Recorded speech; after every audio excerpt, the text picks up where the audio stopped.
In a crowded underground market lit by neon signs, an organ shop sign appears with a price list showing kidneys and corneas. Inside, Jero, a phantom blade, questions Alex after he has donated multiple organs before. Alex says he is fine as long as he can save his sister. As a cleaver is raised, he is told to hold still and then followed by his screams. Soon after, Alex staggers out of the room and clutches his body where the organs were taken. He looks around and realizes that no one has followed him. His injury suddenly seals itself as flesh rapidly regenerates. Later, Alex holds the money he earned and states that it should be enough for the transfer ritual. He then runs through a dark alley and admits that he made it all up, confirming that he does not have a sick sister, and he is an orphan. In his world, monsters and dungeons are everywhere, making survival difficult for someone like him. Everything changes when he discovers his unique ability. Alex can regenerate even from severe injuries, allowing his body to recover within minutes. Alex grips the money he earned and recalls his vow to grow stronger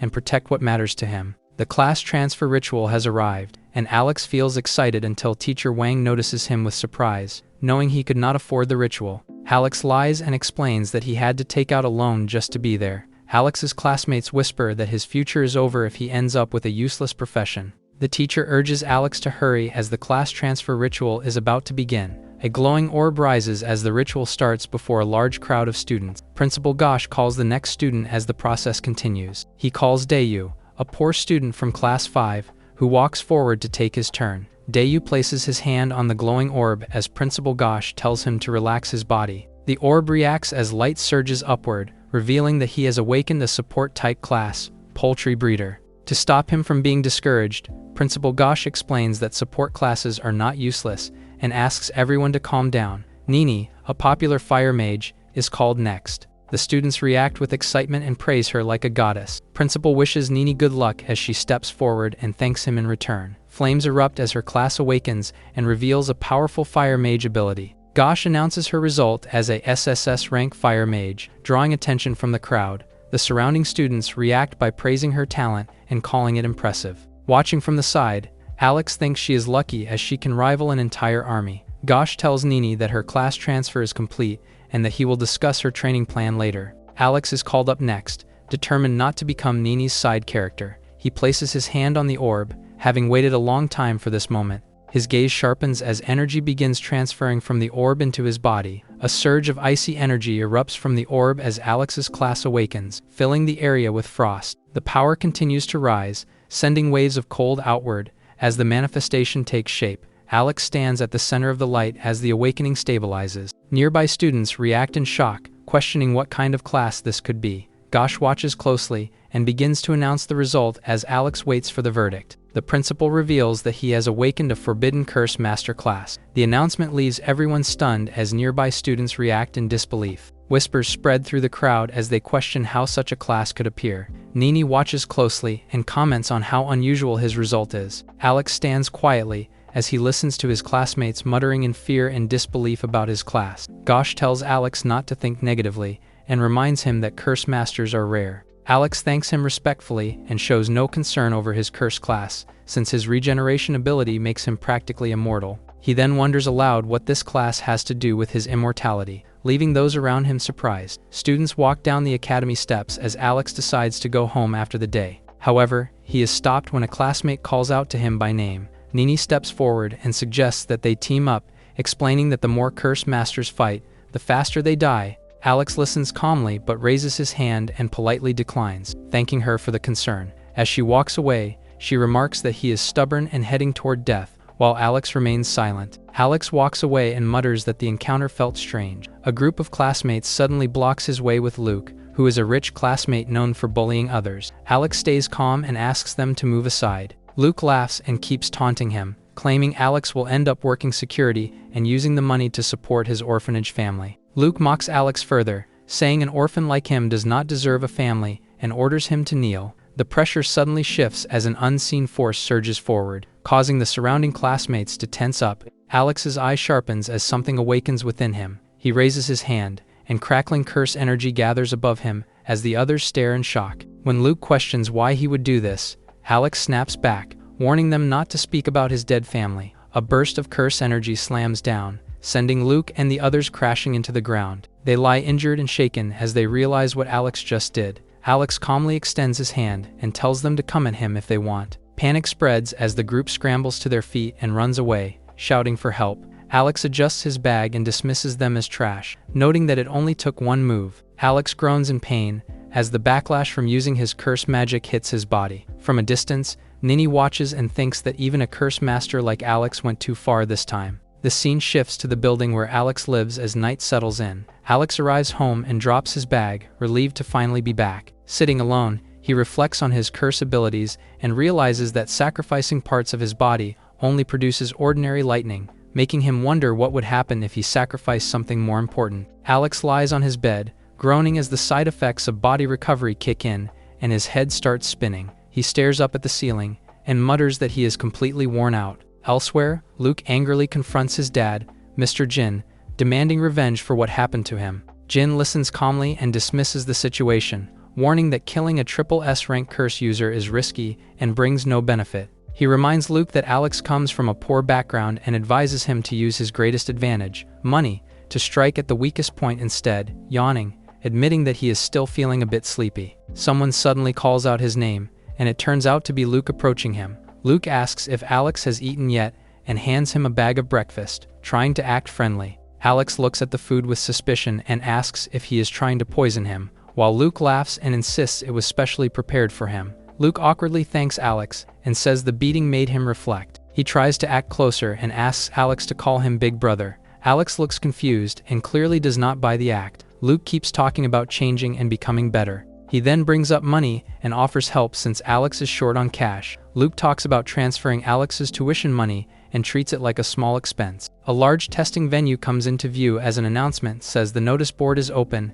and the test will begin soon. A glowing vortex forms to mark where candidates from each academy will enter. Cheers break out as a group celebrates and shouts victory. Nearby, principals from different schools watch and comment that the students chosen for the top professions this year look impressive. Principal Gosh reacts with surprise as others question Alex's attitude. Another principal cuts the discussion short and says he prefers action over talk. An announcement calls all examinees to enter the field. As Alex prepares to move, Nini approaches and offers to team up with him. Alex refuses without hesitation, and Nini walks away, calling him arrogant. Alex is pulled into the test area as golden light wraps around him and drops him into a forest. He looks around and realizes he has been sent alone, questioning whether this was a random teleport. A beast appears nearby and lets out a roar as it spots him. Alex remains calm and casually remarks that it is only a small creature. Curse energy gathers around his arm as he prepares to test a forbidden spell. Alex wipes out the creature with a single curse attack.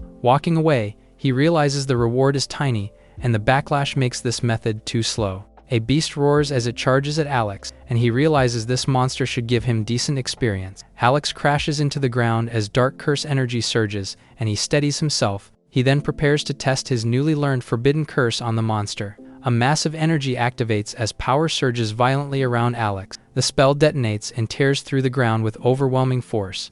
Waves of curse energy slice forward and rip the monster apart. Alex dashes through the chaos and delivers the final blow. The battlefield collapses inward as the attack ends in a single sweep. The backlash hits Alex as his arm rapidly ages from the strain of using the curse. He realizes he cannot reveal his undying body and decides to stop using the burning reincarnation curse. He activates vitality preservation to stabilize himself. Alex sacrifices again as power gathers around him. Glowing symbols spread beneath him as another surge of energy erupts. A massive energy descends from the sky as the curse continues to activate. System notifications show multiple monsters being wiped out and rewards stacking rapidly. Alex stands still as he levels up and realizes the effect is far stronger than expected. The forest falls silent under the night sky as the destruction finally settles. Standing from afar, Nini is shocked as she realizes how many monsters were turned to ash. Nini senses the strange glow ahead and wonders if it is hellfire. She studies the fluctuation and realizes there should not be another fire element user like her nearby. Her gaze sharpens as she senses something unusual. Seeing the destruction, she concludes it was caused by a human and notes that the firepower rivals her own. Burnt remains litter the area, confirming that countless monsters were reduced to ash. Alex sits on the ground eating monster meat and remarks that it tastes surprisingly good. Feeling full, he decides to move to another area to continue hunting monsters. He suddenly senses someone nearby and turns as a voice calls out his name. Nini steps out and asks Alex what he is doing there. Alex reacts inwardly with annoyance as he realizes he has run into her again. Alex explains that he is just casually roasting something to eat while reminding her that his class is not suited for solo grinding. Nini tells him it is too late to back out now and insists on following him despite his refusal. Alex looks at her in disbelief and questions her logic. She changes the topic and asks if he has seen anyone else pass through the area. Alex points out the direction someone went and reacts when she mentions Hellfire again. Nini blames Alex for the situation and thinks she would have caught the Hellfire user if not for him. She suddenly senses something wrong and looks up in confusion. A powerful beast leaps out from above,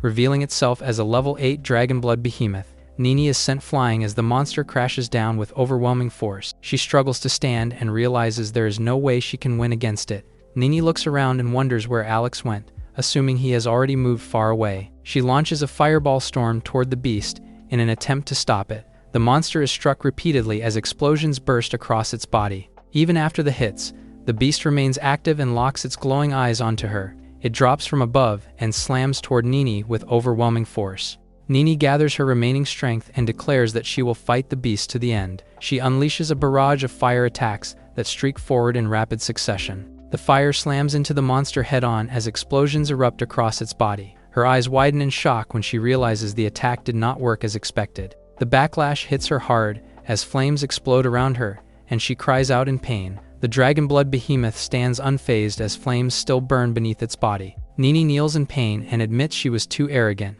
realizing a level 8 monster is impossible to defeat alone. A forbidden curse called Hellfire begins to rise, forming a dark red flame. The Hellfire surges forward and crashes violently across the ground. The blazing curse spreads outward as the attack fully detonates. Nini stares in shock as she realizes the level 8 Dragonblood behemoth was instantly killed by Hellfire. She looks up and recognizes that Alex was the one who saved her. Catching her breath, she thanks him and asks for his name. Alex steps out calmly and introduces himself by reversing his name to hide his identity. Nini exhales in pain as she struggles to recover from her injuries. She asks Alex which school he is from and says she needs to properly thank him for saving her. Alex dismisses her gratitude bluntly and says it was only a small effort. As she tries to stop him, he tells her not to follow because stronger monsters lie ahead. He warns that the area is dangerous for her and casually tells her to put her clothes back on properly. Nini loses her balance and drops to the ground after calling out in surprise. She quickly pushes herself up, startled by someone suddenly appearing behind her.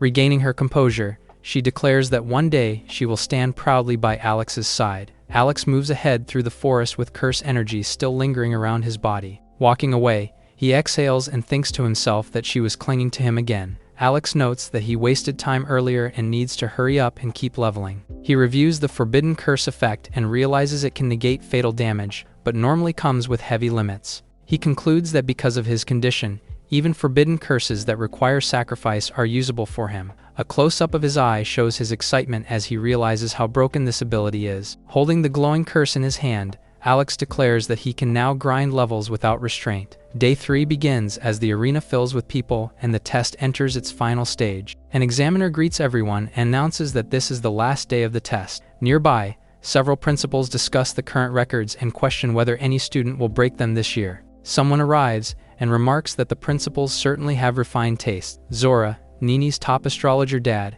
asks to join the conversation. He exchanges a few words with the principals and mentions his concern about recent trouble involving his daughter. Nearby, a surge of blue energy appears as activity is detected from the test field. The principals turn their attention to the disturbance and wonder if someone is coming out injured. Moments later, Nini emerges from the portal and draws everyone's attention. Nini runs over and greets the principals, questioning why her father is here as Zora responds casually. A glowing display reveals that she has already reached level 12. The surrounding principals react in shock, realizing the record was broken far sooner than expected. Zora praises her progress, while others remark on how frightening her growth speed is. As she listens, Nini quietly thinks that she came out early because she wanted to find Alex. Alex suddenly sneezes and reacts with mild confusion. Walking through the ravaged area, he finds it strange that it is not cold and wonders if someone is cursing him. He notices that even the level 10 area monsters are already gone and questions if he cleared the area too quickly. Deciding to speed things up, he prepares a newly learned forbidden curse. Alex activates instantaneous dance and sacrifices a kidney to trigger it. Alex feels exhilarated as the speed of his movement pushes far beyond what even high-level assassins can reach. Laughing to himself, he spins through the forest and urges himself to keep going. He shoots forward like a streak of lightning, tearing through the terrain at extreme speed. The forest blurs into lines as his movement carves a path straight through the trees. Several monsters notice the disturbance and turn just as Alex closes in on them. Alex locks onto a three-headed storm mantis and claims it as his target. He dashes forward at extreme speed and initiates another sacrifice to attack. A forbidden lightning spell crashes down and obliterates the monster in an instant. Back at the exit, onlookers stare in shock at the massive destruction left behind. Watching from a distance, Nini grows confused and wonders why Alex has still not appeared yet. An announcement echoes through the arena, stating that only 5 minutes remain in the test.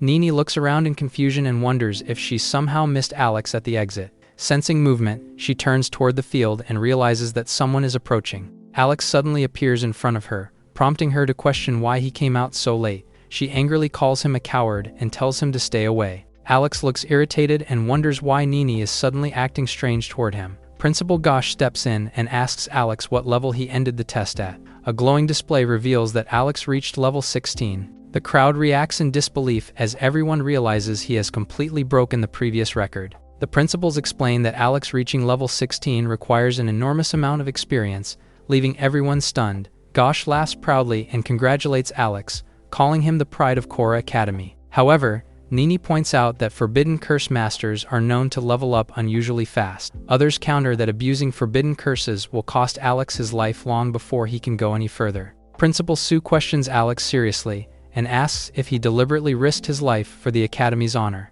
Alex firmly replies that no one forced him and explains that he chose this path himself. Praising his ambition, a principal announces that Alex is now the highest level student in the beginner's secret realm test. Zora then steps forward and introduces himself. Nini disagrees and comments that the masked man will outrank Alex once he comes out. Principal Sue admits he has never heard of the masked man before and questions which academy he comes from. Alex politely says goodbye to Gosh and Zora, then agrees to go home and rest for the upcoming exam. An announcement declares that the test is officially over as the portal remains open. Nini looks toward the portal and wonders where the masked man went, blaming him for slipping away quietly. Zora finds it strange and asks if Alex might be the one she has been searching for. Nini argues with Zora and insists that Alex should not be compared to her. Zora reflects on her words and decides to accept her reasoning for now. Back at home, Alex lies on the couch when he suddenly senses someone behind him. He turns toward the sound, surprised that someone followed him all the way here. A well-dressed man knocks and introduces himself as Wang, saying he is looking for Alex. Wang asks Alex what he can do for him and explains that the matter involves a substantial fee. Alex asks how much substantial means as the man hints that the cost is extremely high. The price is then revealed to be 3 million, leaving Alex visibly shocked. As Alex repeats the number in disbelief, Wang presents a vial and explains that it is a brain-boosting liquid worth several of Alex's kidneys, claiming it can even restore youth. Alex opens the vial and drinks the liquid without hesitation. He comments that it tastes sweet and seems fine at first. Moments later, dizziness sets in as the effect begins to work. Elsewhere, Wang reports that the trick succeeded and waits for instructions. That night, his boss questions why so much effort was spent tracking down Alex. Jin notes that the task is complete and warns him not to ask questions, then orders him to leave. Examining Alex's body, Jin confirms that every organ Alex sold earlier has fully regenerated. Covering his face in shock, Jin realizes this ability could reveal the secret of organ rebirth. He imagines the power and influence they could gain once that secret is mastered.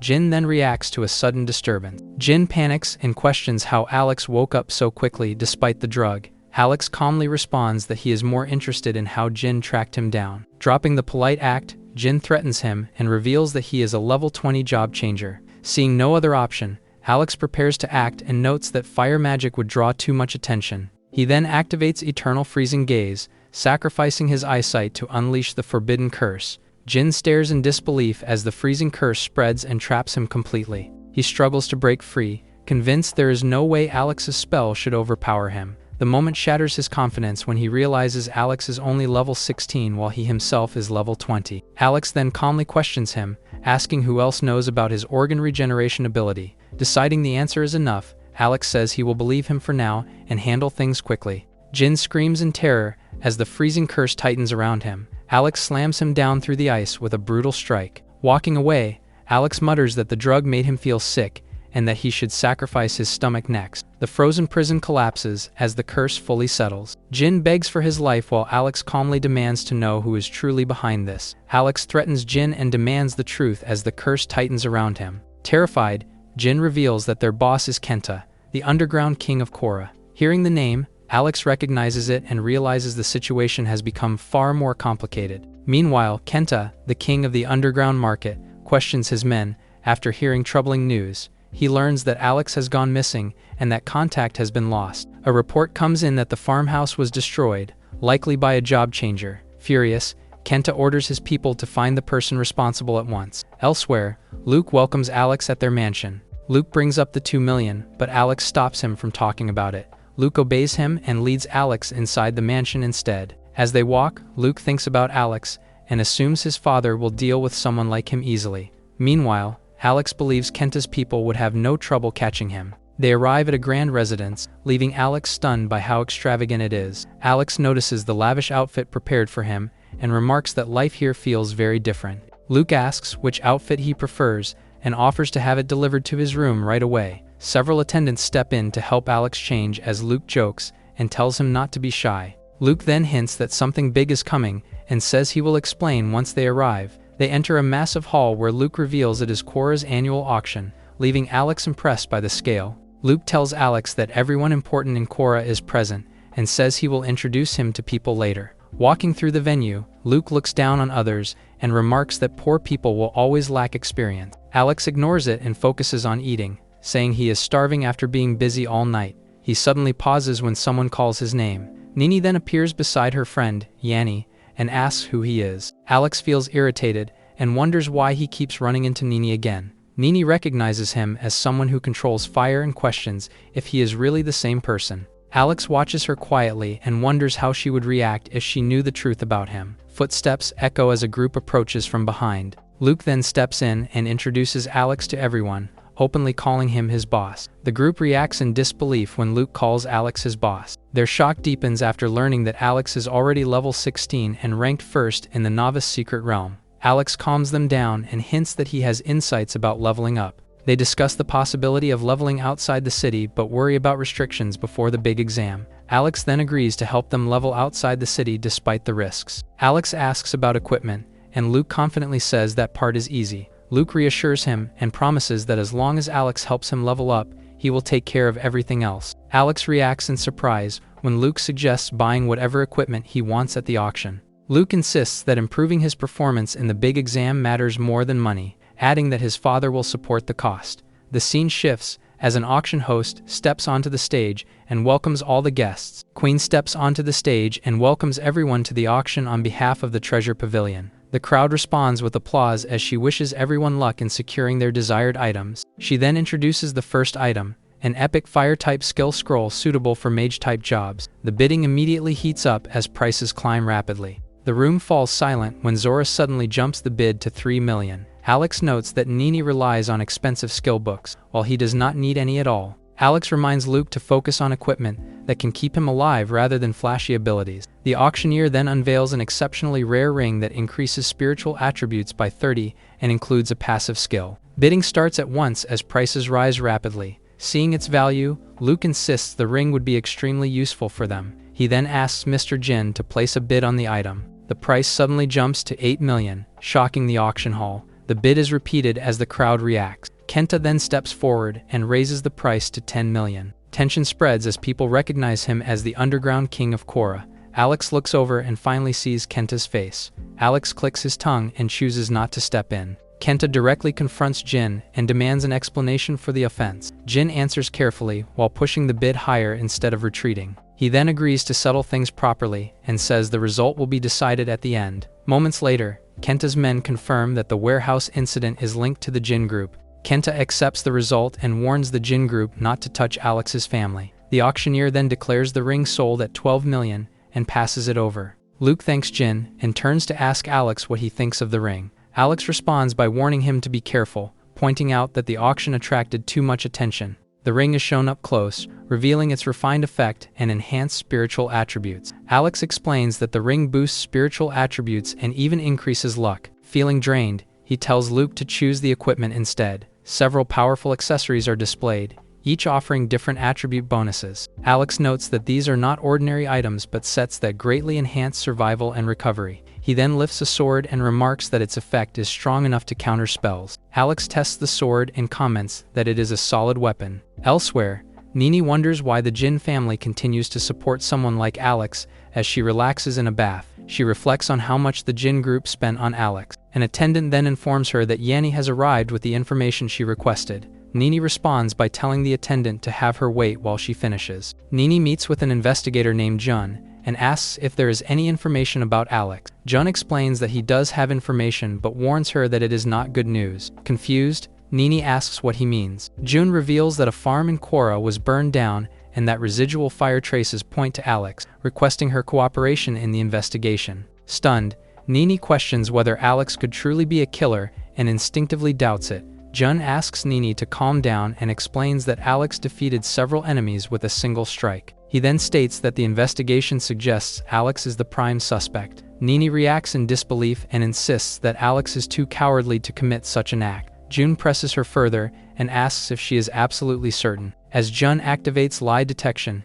Nini firmly denies the accusation, insisting she has met Alex and knows he is not responsible. Jun determines that no one is lying and temporarily rules Alex out as the suspect. Later that night, Luke brings Alex to a place where he can test his new equipment. They arrive at a training venue as staff get everything ready. When asked about his level, Alex states that he is level 16. He then steps into a huge training room marked 40 and gets ready to start. Alex checks that there are no cameras and decides he can act freely.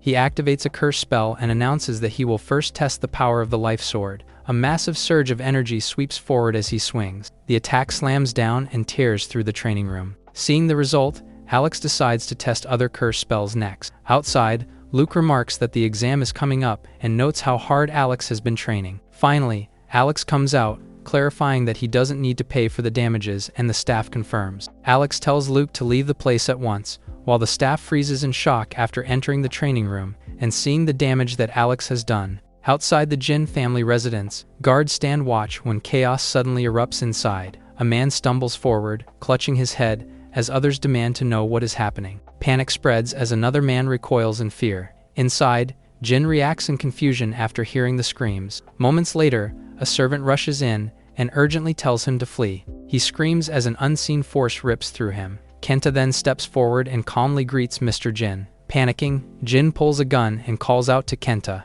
In an instant, Kenta knocks the weapon away and smashes him to the floor. Looking down on him, Kenta coldly mocks him and says weapons mean nothing against an awakened. A subordinate informs Kenta that they failed to find the target. Kenta reacts impatiently and orders them to continue the search. Outside the Jin residence, figures linger under the night sky. Nearby, Alex arrives and immediately senses that something is wrong when he notices the lights are out. Smelling blood, he sprints toward the building. Alex pushes the door open and enters, immediately sensing that something is wrong. Luke cautions him, reminding him that this is not their home. Luke scans the hall and calls out for his father and Uncle Fu. Spotting a paper on the floor, Alex picks it up and asks Luke to take a look. They read the note, prompting Luke to erupt in anger and declare that Kenta is behind it. Alex cuts him off and takes responsibility, saying he will hide and rescue Mr. Jin himself. When Luke tries to argue, Alex knocks him out with a swift strike. Supporting him, Alex promises that he will bring Jin back safely.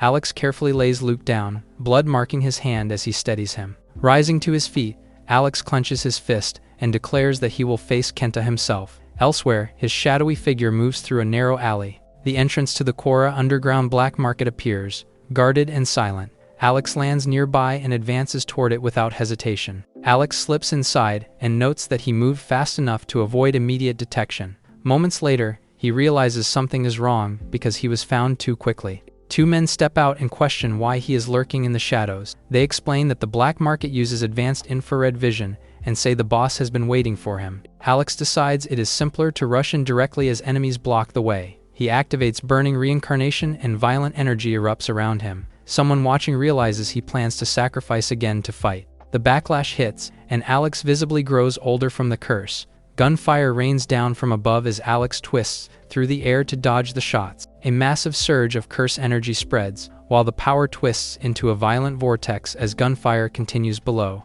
Alex activates Fleeting Dance and forces his speed even higher. He charges forward and announces his arrival. The enemies immediately counter by launching wind blades at him. Alex slips past the enemies as a violent explosion detonates behind him from his own attack. Wind-type power surges as Alex reveals that he has awakened a wind attribute above level 30. Two figures step out and mock him, claiming the boss wants him alive. Alex tightens his grip and says they are unlucky since he has his sword. Activating Life Sword and Starfall Trace, he charges forward to attack. An enemy yells and attacks Alex with wind magic at close range. Alex swings his blade and declares his first sword as the clash erupts. Another opponent steps in and fires a wind blade which Alex blocks. Without stopping, Alex counters and releases his second sword. They laugh and taunt Alex while doubting his strength. Alex charges forward and says they still do not understand his sword skills. He swings and releases his third sword, then follows immediately with his fourth from another angle. The pressure keeps rising as he unleashes the fifth, sixth, and seventh swords in rapid succession. Jumping higher into the air, Alex finishes the sequence by bringing down his eighth sword in a powerful sweep. An enemy shouts for the seventh brother as Alex lands nearby. Alex presses a hand to his chest and notes that the eighth sword was intense. He stands over a fallen opponent with his blade as the enemy questions what sword technique he used. Alex dismisses him and says he does not need to know. Nearby, another enemy slumps against the wall and calls out to the fifth brother while Alex remains standing. The enemy screams that Alex is not human and calls him a devil. Alex's silhouette stands surrounded by violent energy as the accusation echoes. He slowly raises his hand without hesitation. Alex declares that no one here will leave alive tonight. A devastating blast erupts and rips through the corridor. The remaining enemies run in terror and cry for help as curse energy spreads behind them. Alex walks forward without haste while sword shadows trail along the walls. One survivor bolts down the stairs with Alex following close behind. Alex warns him not to run and mutters that he needs to count again. His red eye sharpens as he senses something waiting ahead. Zugo, Black Market's #1 fighter, steps out and comments that it has been a long time since anyone dared cause trouble here. He looks at Alex and questions what secret he is hiding. Watching closely, he notes that Alex is still standing despite his injuries. Alex suddenly rushes in as Zugo warns that he will die slowly. His attack causes a violent impact and tears through the corridor. Alex activates Burning Reincarnation and Fleeting Dance as violent energy erupts around his body. Zugo laughs and recognizes him as a curse master who sacrifices his own life for strength. Their weapons collide at close range and shockwaves explode between them. Alex is sent flying and slams into the corridor wall. Alex braces himself as he realizes he is facing Zugo, a level 42 awakened. Zugo mocks him and questions why a curse master would rely on a sword. A red slash suddenly tears through the air between them. The blade cuts into Alex's chest and blood spills as the hit connects. Alex is sent flying and slams violently across the ground. Zugo steps forward barefoot and presses the attack without hesitation. He tells Alex that he was only giving a warning and that Alex is already down. Studying the fight, Zugo calmly points out that Alex's sword skills fall short in close combat. Alex regains his footing and admits he was forced into this as his injuries recover. Preparing to escalate, Alex begins choosing another sacrifice. Alex steadies himself as crackling lightning gathers around his blade. A colossal bolt of blue thunder crashes down and engulfs the area. Zugo looks on in shock as the attack hits him head-on. The lightning explodes and hurls him backward. The corridor is left scarred as the remaining force dissipates. Alex stands in the ruined corridor and admits that his sword skills are still lacking. He moves down the stairs and notes that sacrificing too many organs at once left him dizzy. Elsewhere, Kenta relaxes on a bed with his girlfriend as she asks if there was trouble below. He casually offers food as if nothing serious is happening. In the next instant, Alex bursts through the wall in a flash of lightning and calls out Kenta. Kenta mocks Alex and asks where Zugo is after seeing him arrive. Alex immediately lunges forward and declares that Kenta will be next. Without concern, Kenta lifts an arm and blocks the attack. The force snaps his head to the side, but he remains unmoved. In the next instant, Kenta seizes Alex by the throat and halts him with overwhelming strength. Kenta tosses Alex aside and declares that he has wasted enough time. As he turns away, he suddenly freezes and looks back in surprise. Alex stands up as his injuries rapidly recover before his eyes. Shock spreads across Kenta's face as he realizes Alex is still alive. Without hesitation, Alex sacrifices his left eye and coldly asks if Kenta is finished having fun. Alex activates Eyes of Eternal Freeze, and a dark circular field spreads out. Blue freezing energy surges and locks onto Kenta's body. Alex moves closer and demands to know where Uncle Jin is. Kenta refuses and insists he will not say anything. The freezing curse intensifies as Kenta's arms are sealed and he cries out in agony. a body suddenly drops out of the closet and crashes onto the floor. Kenta's girlfriend storms in, seizes Jin, and threatens to shoot if he is not released. Kenta scoffs and mocks her attempt to act righteous. From above, Alex tells her to stay back and proposes exchanging hostages. She ignores him and opens fire while screaming for Alex to die. Alex grimaces as blood trails down, and he forces himself upright. Nearby, Kenta's girlfriend calls out his name while keeping Jin hostage. Her expression stiffens when Alex suddenly appears behind her. With a casual motion, Alex disarms her and sends the gun flying. Blue curse energy wraps around her hand as she cries out in fear. Kenta shouts at Alex to kill him and claims his girlfriend knows nothing. In the next instant, Alex flashes past and cleanly severs Kenta's head. Without slowing down, Alex moves on and remarks that the noise is annoying. Alex stands on Kenta's body and cuts her off, telling her to stop shouting. Kenta's girlfriend looks on in shock after seeing him killed and asks if she is next. Alex calmly replies that he does not kill women and frees her, telling her to leave. She is left speechless and unable to react. Above the city, curse energy surges into the night sky as Alex burns the place. At the Jin family mansion, Jin is finally shown safe as relief spreads through the room. Lying on the bed, he is stunned to still be alive while Alex stands nearby to reassure him. Weakly, Jin asks how Alex managed to save him after losing consciousness. Alex admits he does not know all the details and explains that a friend rescued Jin from Kenta and destroyed the black market. When asked about Lingye, Alex says he does not know much and encourages Jin to rest and prepare for the upcoming final exam. Jun arrives with investigators and blocks Alex's path, saying he is not going anywhere. He identifies himself and explains that Alex is suspected of being connected to a murder case in the city. Alex is caught off guard, realizing Jun acted faster than expected. As the arrest happens, Jin calls out and tells Alex to remember to bail him out. The moment ends with the sound of handcuffs clicking shut.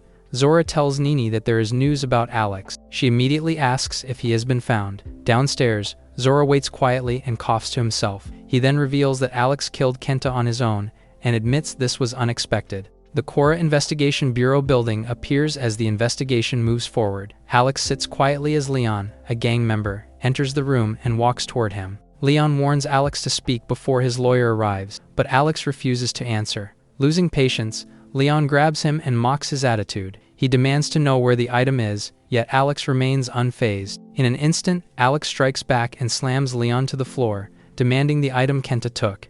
Alex looks up in irritation, confused by the talk about a key. Alex admits that he has the key, but says it is not on him. He explains that the key is with the Investigation Bureau and claims he can hand it over after leaving. Without warning, Alex strikes Leon down, leaving him bleeding as others shout in shock. Standing over him, Alex asks to make a phone call while Leon says all of this pain could have been avoided. Alex lowers his head and says he will repay today's favor many times over. 10 minutes later, footsteps approach as someone arrives. Leon looks up and recognizes Zora with surprise. Zora calmly tells Leon to leave since the key is already in his hands. As Alex watches, he feels confused and thinks to himself that he might be caught in some kind of conspiracy. Zora explains that he had his own reasons and warns that revealing Alex's undying body would make him a target. Alex remains silent as his thoughts race, briefly considering whether Zora should be killed to protect the secret. He then scratches his head and asks what Zora means by an undying body. Zora calmly explains that Alex's killing intent was never directed at him and concludes that Alex possesses an undying body. Alex looks at him and asks what he wants as Zora offers to make him his disciple. Alex is stunned by the suggestion of becoming a disciple. Zora coughs and explains that he does not have much time left, so he needs Alex to carry the responsibility. Alex then questions why the key is here and asks why it was not given to Leon. Zora hands him another key and explains that the earlier one was fake, while this is the real ancient apocalypse key. He goes on to explain that according to legend, the key once unleashed demonic beings and 7 ancient artifacts. Zora explains that the ancient artifacts are spread across the world and each possesses unimaginable power. He then reveals that the ancient apocalypse key is what unlocks those sealed gates. Zora asks if Alex is willing to become his disciple and see this task through. Praising his potential and future, Zora adds that there is one more thing he needs to entrust to him. Zora asks Alex to take care of Nini after he is gone. Alex hesitates and struggles to respond at first. He then assures Zora that he will definitely live a long life. Zora laughs and says Nini still has much to improve, so there is no need to rush. The moment closes with a view of the house as they get ready to leave. Nini reacts in disbelief and questions how her father could accept Alex as a disciple. Alex calmly tells her to ask her father directly. She storms towards Zora and angrily asks why there is a stranger in their house. Zora explains that Alex is his disciple and defends him, saying he is far stronger than he appears. Nini laughs it off and mocks Alex, calling him a coward and a fraud. Nini states that Alex has no place in the house and tells him to leave. Alex calmly asks his master if he wants him to protect her. Zora interrupts and says it is almost time for the final test, before handing Alex a small box, explaining that it may be useful. Alex opens the box and looks inside, unsure of what it is. Zora then explains that Alex's current appearance is only a disguise, and that his true presence will be revealed once it is removed. Alex walks forward and Luke calls out his arrival. He stops Alex and says he heard Alex accepted a master, and that the matter has already been resolved. Nini angrily points at Alex and accuses him of tricking her father. The situation abruptly turns violent as blood splatters against the side of a nearby bus. Shortly after, Principal Gosh stands before the students and encourages everyone to work hard for the upcoming final test. The students clench their fist as cheers erupt. 30 minutes later, the Chorus City gate appears as buses arrive below. Alex stares up at the massive structure and remarks that it is his first time seeing it. He reminds Luke to stay close and follow the plan. The facilitator then steps forward and announces that the gate is opening, telling everyone to prepare for the trial. The ground cracks as dust rises around the gate when it fully opens. The group moves forward as the final test officially begins. Luke rushes ahead and declares that he will not lose to Alex. From above, onlookers discuss how many candidates may enter Daxia Academy this year. Principal Gosh observes quietly and reminds them not to get too confident. A foul stench fills the air, and the group realizes it comes from demon beast corpses. A bloodthirsty demon lizard suddenly appears and roars, sending people into panic. The creature charges ahead as students scream and flee in all directions. From a distance, some remark that the demon lizard is only level 5 and not dangerous enough to scare them. Ignoring the talk, Alex dashes forward and tells everyone to get out of the way. Alex cuts the demon lizard in half with a single sword strike. The principals nearby stare in disbelief and remark on how terrifying his weapon is. Alex then turns and calls Luke over to finish the job. Luke steps forward and delivers the final blow, confirming the kill. As the experience is split among the team, Nini looks on with focused interest and declares that this time she will definitely surpass Alex. Alex finishes off the remaining demon beasts as experience notifications appear. Luke reaches level 8 and struggles to believe how quickly he leveled up. Alex cuts in and tells him not to get excited yet, noting that the area has been cleared. Luke then asks if they should go deeper, confident that level 20 demon beasts will flee from him. In the towering academy structure, the principals observe that Alex has already secured entry into Daxia Academy and question why he is still pushing deeper. Alex and Luke sprint through the forest without slowing down. Their path is suddenly blocked when demon beasts burst out and roar at them. Alex warns Luke that the level 20 beasts are dangerous and tells him to be careful. He then clutches his chest as blood spreads and admits that the lifespan sword cannot last much longer. In the next moment, forbidden power erupts and lightning slams down. Luke watches in shock as level 20 demon beasts are wiped out instantly. Examiner Kyle appears and orders them to stop, warning that interfering with the test is not allowed. Alex agrees that they cannot go any deeper and notes that they are likely leaving the test zone. His gaze sharpens as he senses danger. Alex warns Luke to watch his back as something closes in. Luke dismisses the warning and says he will not fall for a cheap trick. In the next instant, a level 33 goblin hero bursts out and roars as it attacks. Kyle identifies the monster and tells them to run. The goblin hero slams into the ground, sending debris flying everywhere. Alex steps in front of Luke to block the attack and tells him to escape while he holds it off. He backs away reluctantly as Alex orders him to stop talking and leave. As he faces the monster alone, Alex realizes that killing it would mean exposing his true power. Alex activates a forbidden spell and starts the sacrifice as power surges around him. Luke steps forward to cover him and holds the front line. Kyle is suddenly knocked off balance by the goblin hero's attack. Alex reacts instantly and grabs Kyle, pulling him away just in time. Blue lightning then crashes down as Alex completes the spell and brings it down on the goblin hero. The light from Alex's lightning attack slowly fades as the goblin hero remains standing. In his thoughts, Alex wishes Kyle had fallen asleep so he could fight without holding back. Moments later, 2 examiners arrive. Scarlet asks the situation, while Anton tells the examinees to leave the place at once. Alex agrees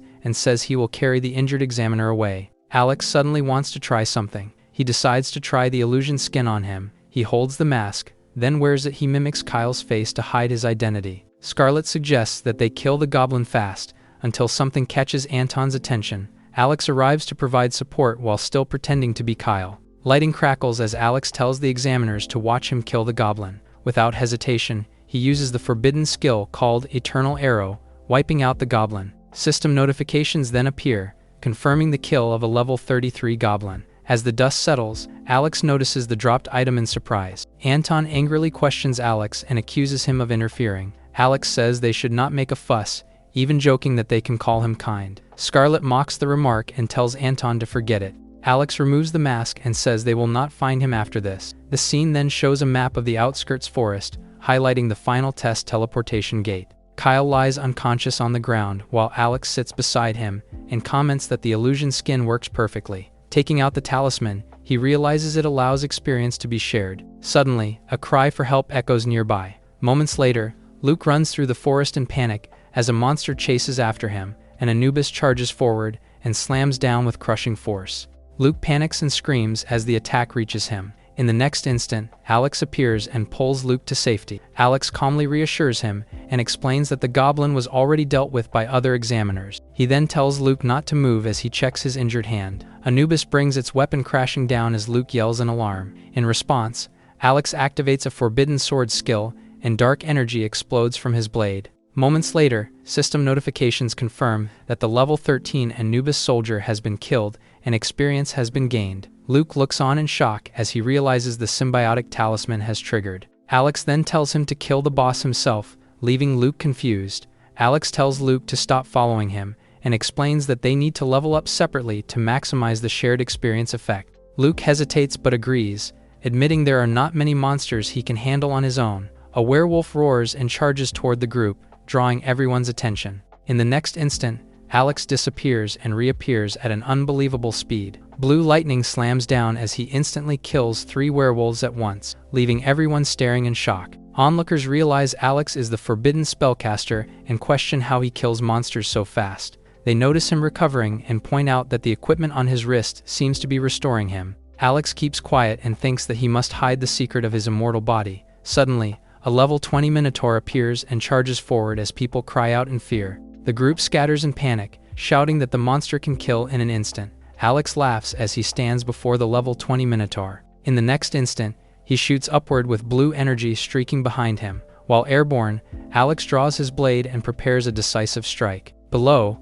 Luke looks on in shock as his level surges from the experience gained through Alex. Elsewhere, Principal Gosh observes everything through a monitoring screen. Gosh lets out a sigh and comments that if Alex were not a forbidden spellcaster, he could have defeated another powerful monster. A fan opens, while examinee Ben speaks up and says that leaving late is actually a good thing. With most of the danger gone, the group rushes through the forest toward the teleportation gate. As they move, Alex checks his status and realizes he has reached level 18. Alex stands before the enormous gate and says it is time to enter the final examination zone. He steps forward and places his foot onto the stone path. As he walks ahead, dark energy pulses behind him. Looking up at the structure in front of him, Alex quietly wonders if this truly is the final examination zone. Alex enters the final examination zone and realizes how many people have gathered. Luke excitedly praises him and brags that he has already reached level 15. Nearby, Nini complains that she only gained 2 levels despite all the fighting but quickly dismisses it.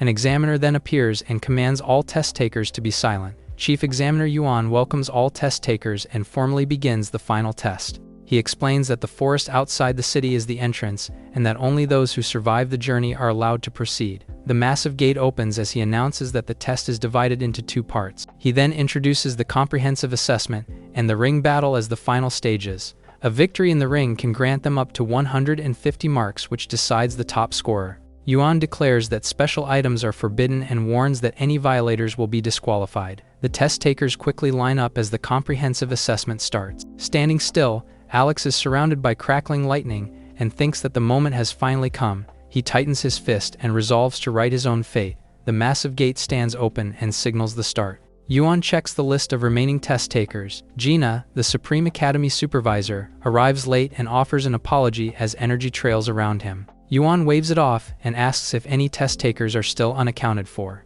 After reviewing the records, Gina notes that only a few special cases remain, including Alex at level 18. He then remarks that despite being a forbidden spellcaster, Alex will still be taken in by the Supreme Academy. Yuan remarks that it is a shame Alex is a forbidden spellcaster, since Korra would have gained another powerful talent. Alex's test results are then revealed as the comprehensive assessment score appears. The examiners discuss how strange it is for a forbidden spellcaster to possess such high strength. The announcement introduces the third stage of the assessment and instructs everyone to use their strongest attack skill. Alex studies his hand and considers using his godly chaos, thunder, knowing it would expose him. Alex decides to use only the smallest thunder and activates the sacrifice. He lifts into the air as blue lightning engulfs his body and slams down below. Watching from the side, the examiners are stunned, realizing attacks under level 25 should not be this destructive. Others shout that Alex is only level 18 and question how everything was erased in a single strike. The realization spreads that Alex is using forbidden spells during the final test. Lightning-scorched shadows remain as Alex moves through the devastated area.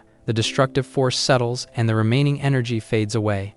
System notifications appear, confirming that Alex received full marks across several stages of the comprehensive assessment. Yuan comments on how frightening Alex's strength is for his age. Another then turns to Yuan and asks whether the difficulty of the final stage should be increased for him. The instructors argue over whether Alex should be accepted, noting that forbidden spellcasters gain strength at the cost of their lifespan. Yuan looks at the results and agrees that it is a shame. Inside the final examination zone, the remaining test takers move forward. Luke rushes over to Alex and proudly shouts that he scored 96 marks. Alex asks why it was not a perfect score as Luke complains about losing points in the combat assessment. The final rankings are revealed, placing Alex in first place with full marks. The announcement follows that anyone scoring 85 marks or higher may choose to leave, but doing so means forfeiting the ring battle. Nini steps forward and questions why she is ranked below Alex, despite also achieving full marks. The crowd erupts into heated arguments, shouting about fairness and discrimination. Yuan cuts them off and orders everyone to look at the big screen. Examinees praise Nini but admit Alex is on another level after killing a level 25 flame wolf with one skill. Examinees shout in disbelief that Alex killed a demonic flame wolf in under a second. As they watch the replay, they finally understand why Alex took first place despite both having full marks. Yuan then asks if there are any remaining objections to the final test results. Nini pauses as the examiner announces that those with 85 marks or above may rest and prepare for the tournament. The principals talk about the rankings, noting Alex took first place with both top scorers from Korra Academy. Principal Gosh laughs and praises the Academy's luck this year. The principals caution each other not to celebrate too early, saying the tournament is the real test. Half an hour later, Nini and Alex pass by each other in silence, and neither says a word. Nini clenches her fist and vows not to lose to Alex in the tournament. Alex notices something is off with her and wonders what is wrong. The tournament rules are announced, explaining the lottery format and advancement system. The matchup board reveals Alex as number 18, facing number 86. As Luke cheers him on, Alex says he is heading out. The examiner orders both test takers to reveal their profession and level as the match begins. Bei, a water mage, arrogantly tells him to surrender, despite acknowledging his strength. Without reacting, Alex raises his hand as lightning gathers at his fingertips. In the next instant, blue lightning slams down and rips through the arena. The battlefield is swallowed by light as the crowd watches in disbelief. Students gasp and stumble back as lightning slams down and overwhelms Bei. The ground fractures as the energy fades away. The examiner immediately steps in and warns Alex that killing is forbidden in the tournament. Alex calmly explains that he has no intention of killing and only wants Bei to surrender. Shaken and terrified, Bei collapses and concedes the fight. Students whisper in shock, calling Alex ruthless for making the water mage cry. Alex calmly tells Bei to surrender without pressing further.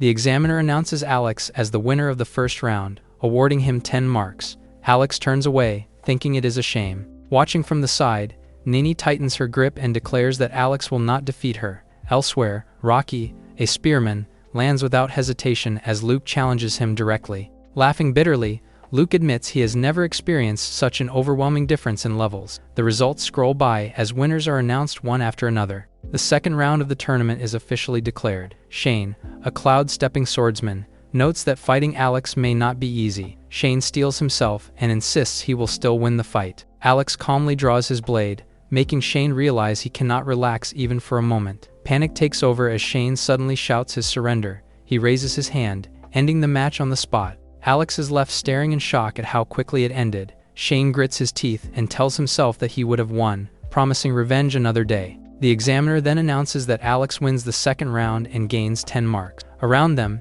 examinees react in disbelief, shocked that Alex advanced without fighting. The third round is officially declared. Seeing the matchup, Alex's next opponent panics and curses his bad luck. Examinees whisper in disbelief that Alex cleared 3 rounds, using only 1 forbidden skill. Attention then shifts to another ring as weapons collide in a fierce exchange between Gerard, a swordsman, and Rocky. Gerard declares that his opponent will be on the losing side, but Rocky responds that it will not happen. Watching the clash, others admit that battles between strong opponents are frightening to see. The crowd turns to watch another intense match as weapons collide on the screen. Yuan asks Gina who will win, and her answer is Rocky. Without hesitation, Rocky releases a spear technique called Shadow Cloud Pierce. Dark energy crashes down and smashes Gerard into the ground. The strike ends with blood splattering. The examiner announces that Alex will skip the 5th round once again. Alex suddenly reacts in surprise, seeing Nini and Luke are matched against each other. Watching Luke, Nini questions why he would choose to serve Alex. Luke responds loudly, declaring Alex as his boss and warning others not to look down on him.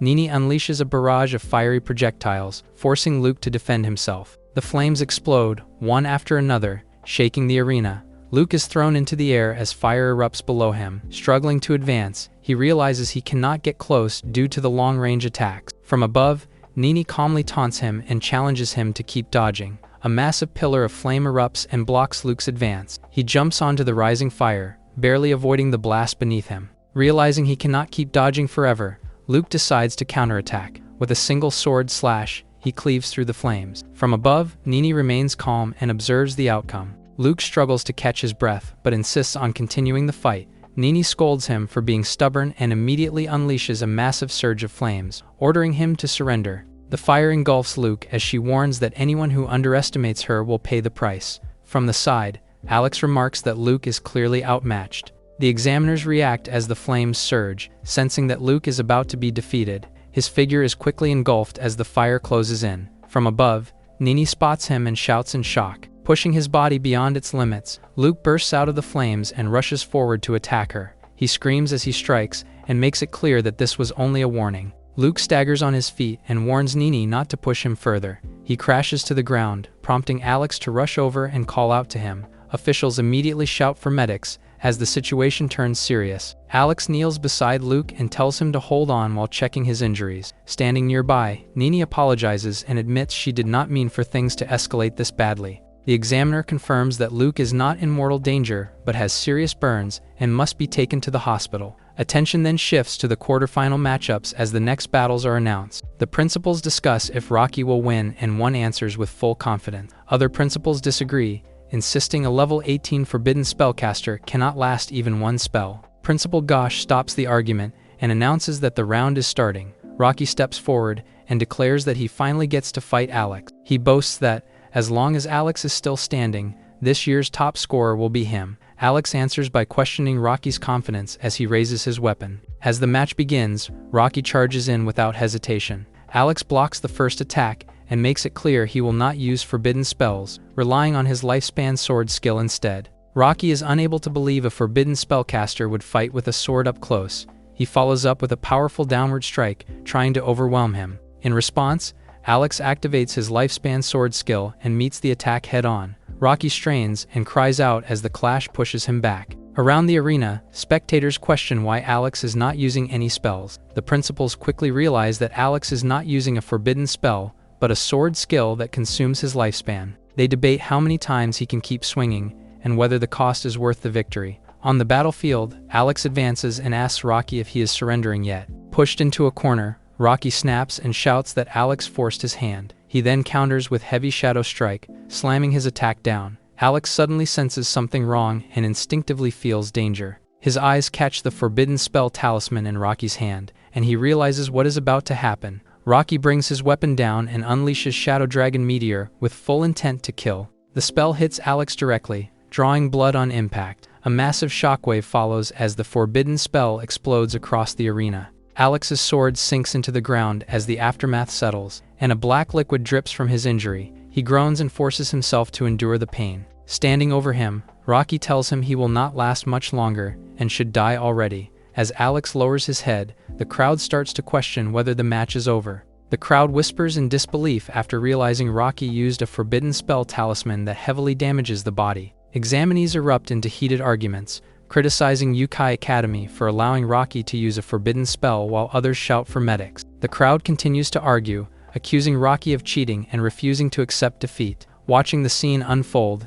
Nini admits that even she would not have been able to block that attack. She grows anxious and wonders if he has really died, blaming Rocky for pushing things too far. Rocky mocks Alex and says he is still losing even at level 18. Alex lifts his head and calmly asks who decided he had lost, blood dripping down his face. Even with his heart pierced, he rises into the air as his body rapidly recovers. He then reveals his undying spell, showing that forbidden spellcasters can only die by their own spells. The crowd explodes in shock as they realize he is still alive after such a fatal blow. Watching closely, the examiners understand that Alex has mastered a forbidden spell long thought lost, using lifespan exchange to heal even deadly wounds. Alex lifts his hand and calmly signals that it is his turn. A world-destroying thunder crashes down, forming a massive pillar of lightning. The arena shatters as the ground is torn open by the strike. Watching in horror, Rocky screams that it is impossible. He is then swallowed by the thunder as the attack overwhelms him. The crowd erupts in panic, shaken by the terrifying power they just witnessed. An examiner quickly declares Alex the winner and calls for medics to rush in. As the dust settles, Alex looks ahead and notices the principals observing from the stairs. Exchanging glances, they quietly state that everything is now set. Alex coughs violently and struggles to stay on his feet. Around him, the principals break into heated arguments, claiming the forbidden spell has wrecked his internal organs. Forcing himself to remain conscious, Alex decides to play it up. Principal Sue suddenly demands to file a report, accusing Yukai Academy of allowing forbidden spells against a level 18 job changer. The other principals immediately push back, insisting that only the winner matters and that Yukai Academy has already gone too far. Alex rests on the ground and reflects that the final exam feels more tiring than his fight with Kenta. Falling debris catches his attention, and he senses more trouble coming. Nini steps forward and tells him to rest and recover before continuing. Alex calmly refuses, saying there is no need to take advantage. 30 minutes later, the situation shifts. The announcement rings out, declaring that the final round is about to begin and that the winner will become this year's top scorer. Watching Alex closely, Nini reflects on how dangerous his previous fight was. Alex, in turn, thinks about the forbidden spell Rocky used and realizes it could have severely injured her. Without hesitation, Nini launches forward and releases explosive Phoenix Flame. The arena explodes as Alex raises his guard and blocks the blazing attack head-on. Alex twists through the air as waves of flame crash past him, narrowly avoiding the explosions. The crowd grows confused, questioning why he refuses to counterattack. Nini presses forward and confronts him, demanding to know why he keeps dodging. Alex backs away again and calmly wonders whether there is any rule stopping him from doing so. With her patience running out, Nini gathers more power and declares she will find out how long he can last. A violent spiral of flames erupts as Nini presses the attack again. Caught inside the firestorm, Alex judges the spell to be difficult to handle. Without hesitation, he forces his speed higher and bursts into motion. A sharp streak cuts straight up through the flames, tearing a path through the vortex. Watching the movement, Nini realizes just how fast Alex has become. Nini staggers back, crying out as her attack fails. Alex closes the distance, raises his blade, and calmly tells her the match is over. Humiliated, Nini explodes in anger and shouts at him for embarrassing her. Refusing to accept defeat, she attacks again in a rage. Alex slips past the strike and thinks to himself how arrogant and reckless her fighting has become. Nini taunts Alex, daring him to keep dodging if he can. Flames spiral inward as she gathers power at the center of the arena. The crowd stiffens as intense pressure fills the air. With a sudden release, Nini unleashes Fire Tornado. Alex bursts into motion and slips past the attack, barely avoiding the raging inferno. Alex sees the flames curve toward him and realizes the attack is homing in on his movement. Streams of fire chase him relentlessly as he runs at full speed across the arena. Nini tells her to admit defeat, but Alex mocks her and asks if she is talking to herself. In a sudden burst of speed, Alex dashes straight toward Nini. Nini states that using a homing skill against someone this fast is a bad decision in direct combat. Alex answers calmly, saying this is basic knowledge everyone should already know. The two stand facing each other as burning vortexes continue to spin around them. Tightening her expression, Nini mutters that Alex is dreaming if he thinks she will back down. She then gathers her flames and declares that she will not lose, even if she has to force it. Seeing the situation spiral, Nini's dad shouts in panic and warns her not to act recklessly. At the same time, officials in the stands rush forward and urgently prepare to intervene to save both. Massive columns of fire continue to churn around the arena as the pressure builds. Alex suddenly closes the distance and remarks that Nini is being reckless. He grabs her wrist and forcibly stops her from continuing the spell. In the same motion, Alex throws her aside while triggering a sacrifice to break the attack. The raging flames then collapse, slamming into the ground and shaking the entire arena. A colossal stone wall erupts from the ground as the Wailing Wall is activated. A demonic stone face forms on its surface, red eyes glowing as immense pressure spreads. The barrier completes its rise, blocking the raging flames completely. Below, spectators look up in shock, unable to believe an examinee could cast a forbidden spell of this level. Watching it hold, Alex tightens his fist and realizes he was lucky to unlock this spell when he did. Alex moves in close and bluntly tells Nini to stop fooling around, noting how disheveled she looks. She suddenly groans as a strange weakness hits her body. From the sidelines, spectators watch in confusion, wondering why her assault suddenly stalled. Taking advantage of the opening, Alex steps in and knocks her off balance. She is sent crashing to the ground. The crowd looks on in confusion as Alex and Nini are finally separated. Watching from the side, Zora is clearly embarrassed for his daughter. Nini calls out to Alex and insists that she is not finished yet. Before anything else can happen, the examiner announces Alex as the winner of the final round and awards him 10 marks. Seeing the results, Alex finally relaxes as the crowd celebrates him as the top scorer. As the top scorer, Alex is asked which academy he wants to join, and he immediately chooses the Supreme Academy. The crowd cheers loudly, unaware of the tension forming nearby. From the background, a figure with an unsettling presence watches in silence. Moments later, several officials step forward and tell Alex that he is not permitted to enter the Supreme Academy. Alex turns back in confusion as people gather, stunned by the sudden rejection. Gina states that Alex is not allowed to enter the Supreme Academy because he is a forbidden spellcaster. Alex accepts the explanation without protest and quietly says he understands. Around them, examinees are confused about why the top scorer is being turned away. Before the situation settles, a voice suddenly stops them. Zora then rushes over with Alex and reveals that the issue they were worried about already has a solution. Gina asks what he means. Zora explains that he discovered a way to greatly reduce the damage caused by casting forbidden spells. Gina reacts in disbelief and questions whether this is really possible. Zora calmly responds that his expertise as an astrologer allows him to slow the loss of lifespan tied to forbidden spells. Even so, Gina warns that the Supreme Academy does not recruit forbidden spellcasters, but Zora insists. Examinees quietly whisper, guessing at the connection between Zora and Gina. Alex then tells Zora to forget about the Supreme Academy, as it is just another school. Suddenly, a blue figure charges in at extreme speed, cutting off the conversation. A warning shout rings out for Alex to look out as the attack closes in. In the next instant,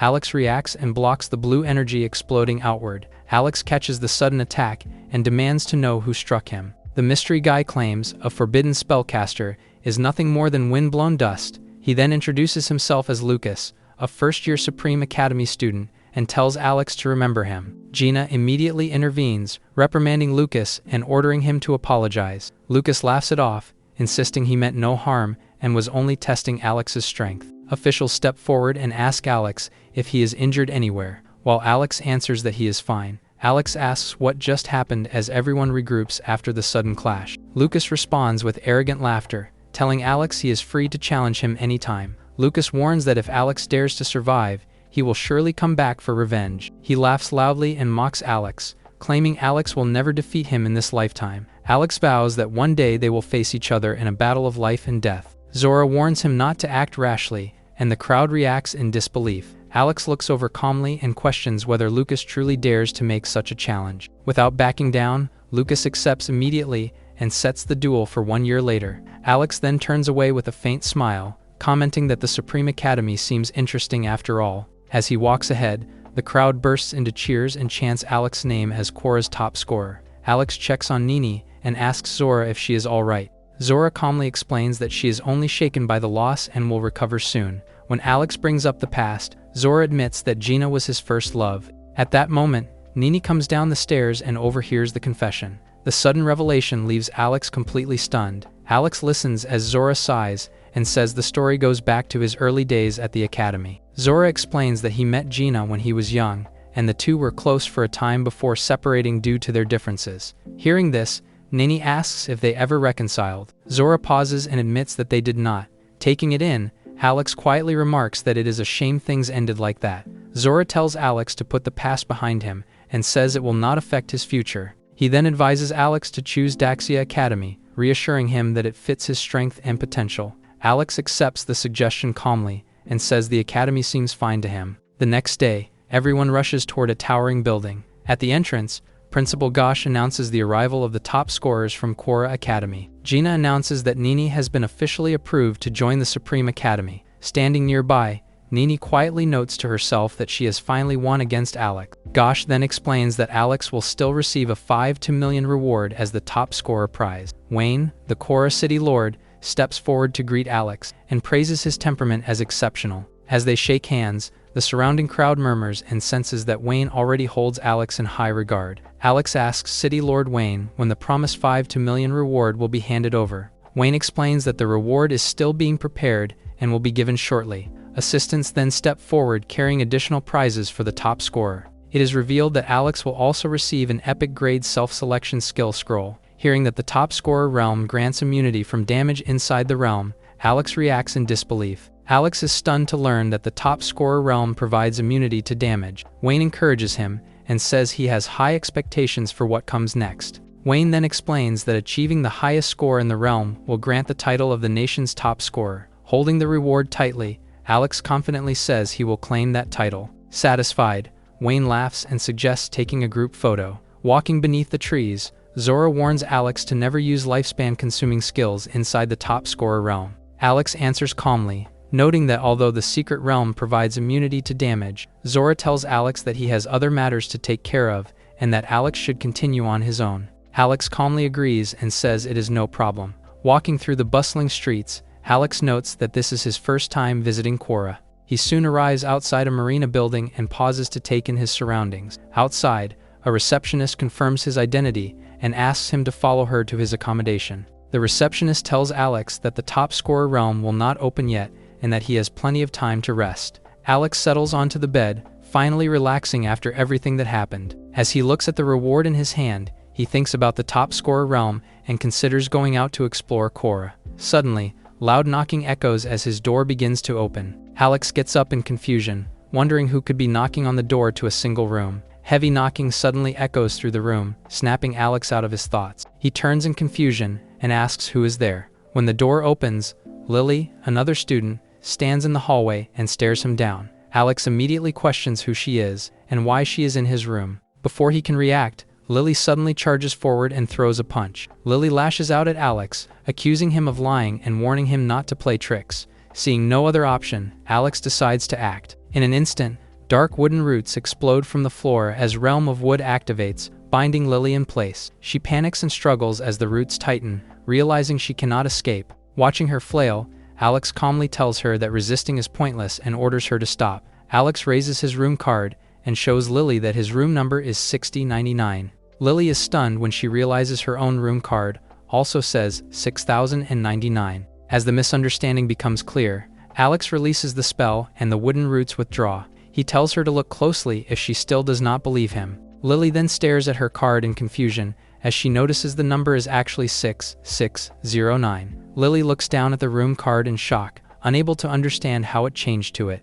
Realizing her mistake, she quickly apologizes for acting without thinking. Alex brushes it off and tells her to forget about it, reminding her to have the staff fix the damaged door later. Trying to make up for it, Lily walks alongside him and offers to treat him to a meal. As they stroll through the city streets at night, Lily introduces herself as a Quora student. Lily admits that she once planned to enter the Supreme Academy, but they refuse to take her in. Hearing this, Alex reacts with surprise as she explains that forbidden spellcasters are rejected no matter how strong they are. Lily then awkwardly realizes that Alex falls into the same category and trails off. Alex waves it off and tells her to forget about it, saying there is no need to dwell on the past. Trying to change the mood, Lily perks up and suggests going to a famous restaurant nearby to eat. As Alex and Lily reach the venue, a sudden voice calls out to Lily. She turns in surprise, instantly recognizing who it is. Rona, an entertainer, steps forward and mocks Lily. She greets her and boldly flirts with Alex. Alex declines calmly, explaining he is only here to eat with friends. Alex casually tells Rona to keep her distance, bluntly saying she has bad breath. Offended, Rona snaps back while Lily turns away and struggles to hold in her laughter. Regaining her composure, Rona steps forward with a mocking grin and claims Alex has missed his chance. Alex ignores her completely and tells Lily they should eat somewhere else. Suddenly, someone steps forward and stops them from walking. Xiao, a level 2 angel paladin, steps in and immediately orders Alex to apologize to Rona. Looking down arrogantly, Xiao declares his hatred for people from insignificant places. Rona then turns to Alex and tells him to treat this as a lesson. Lily freezes when she realizes Xiao's level and admits they stand no chance against him. Hearing all this, Alex simply notes that he despises rich punks like him. Xiao releases his power and a radiant angel presence fills the street. Alex declares that he wants to fight a level 2 angel paladin. As Xiao's holy wings spread, the surrounding crowd gathers in shock. Before things escalate, an investigator intervenes and announces that job changers are forbidden from fighting inside the city. Lily talks to Alex and notes that the top scorer realm is about to open.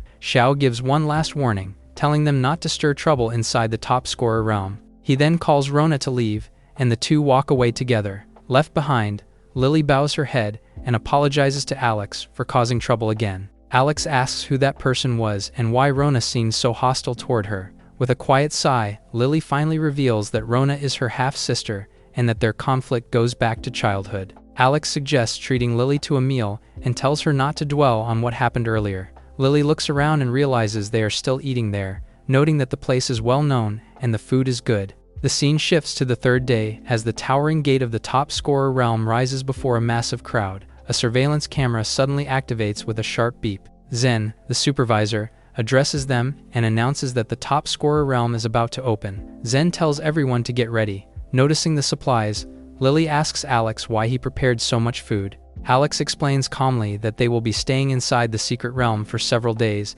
and he wants to avoid starving. Before anyone can respond, Zen raises a finger and announces that there are important rules to follow. He then explains that once inside the secret realm, leaving is forbidden and violating the rules will lead to serious consequences. Zen raises his hands and begins the second reminder, drawing the full attention of the crowd. He explains that inside the secret realm, losing a limb is permanent and urges everyone to carry healing supplies if they can. Zen then warns that being swallowed by a demonic monster is far worse, as the pain from digestion is unbearable. Hearing this, the testers grow uneasy, realizing that immunity does not block sensation or pain. Zen ends by wishing all top scorers good luck and gives the order to open the teleportation portal. He reminds everyone that teams must be formed before entering. Lily looks at Alex and asks if they should team up. Alex agrees without hesitation, adding that she will need to carry the supplies. Their exchange is interrupted when another contestant named Carlo points out that Alex is not being a gentleman. At that moment, Carlo steps forward and offers to team up instead with Lily.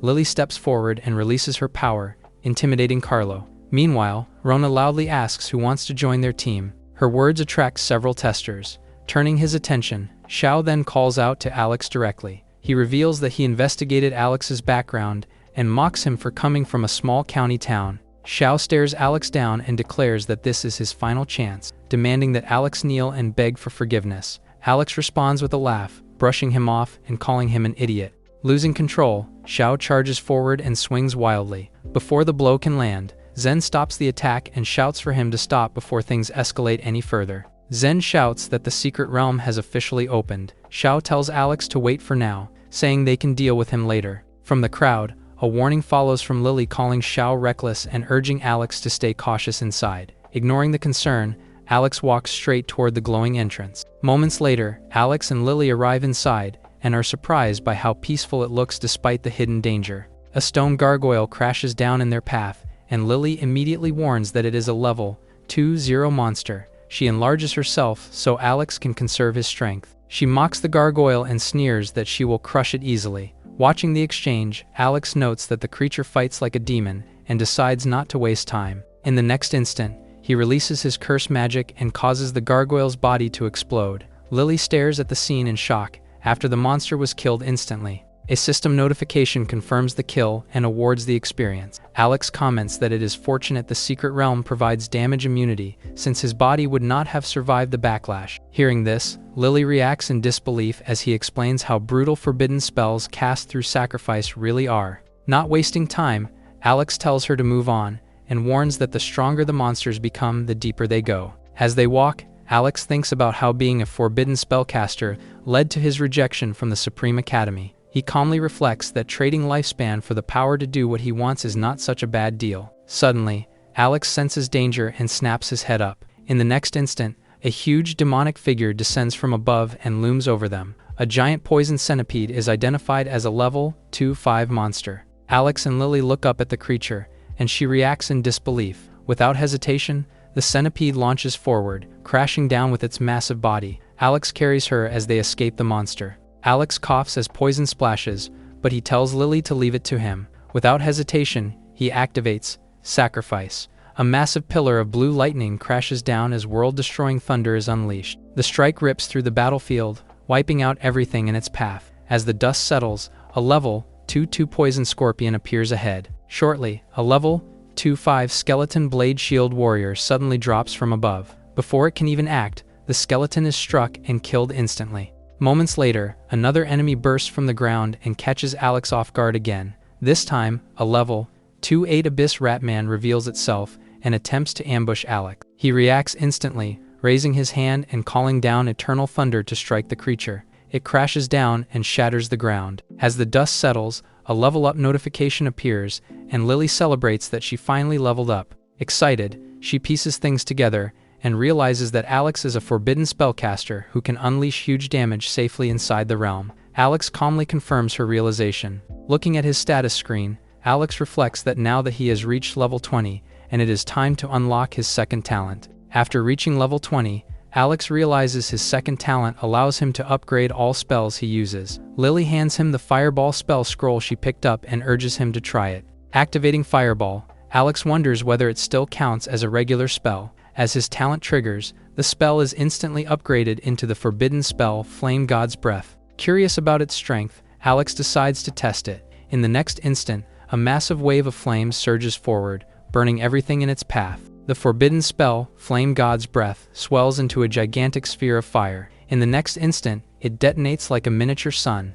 Watching the devastation, Lily reacts in awe while Alex appears satisfied with the result. Without lingering, Alex reminds her that time is limited and urges them to continue leveling. Far away, Xiao and Rona pause as they witness the massive explosion from a distance. Rona questions what kind of skill could be that loud, while Xiao wonders if an invigilator entered the secret realm. Elsewhere, Zen stares at the blast and asks what is happening. Meanwhile, Alex looks for a place to eat, and Lily marvels at how quickly they are leveling up. As they prepare to move on, Alex pauses for a moment, then suddenly grows alert as he senses danger ahead. Alex peers through the trees and tells Lily to look. A level 2-8 treasure toad is revealed hiding among the rocks, quietly breathing. Alex explains that it swallows treasures, and the higher its level, the more valuable the items inside. Noting its level, Lily adds that there is a strong chance it will drop something good. The two quietly move behind the bushes and prepare for an ambush. Alex tells Lily that he will control the target while she catches it,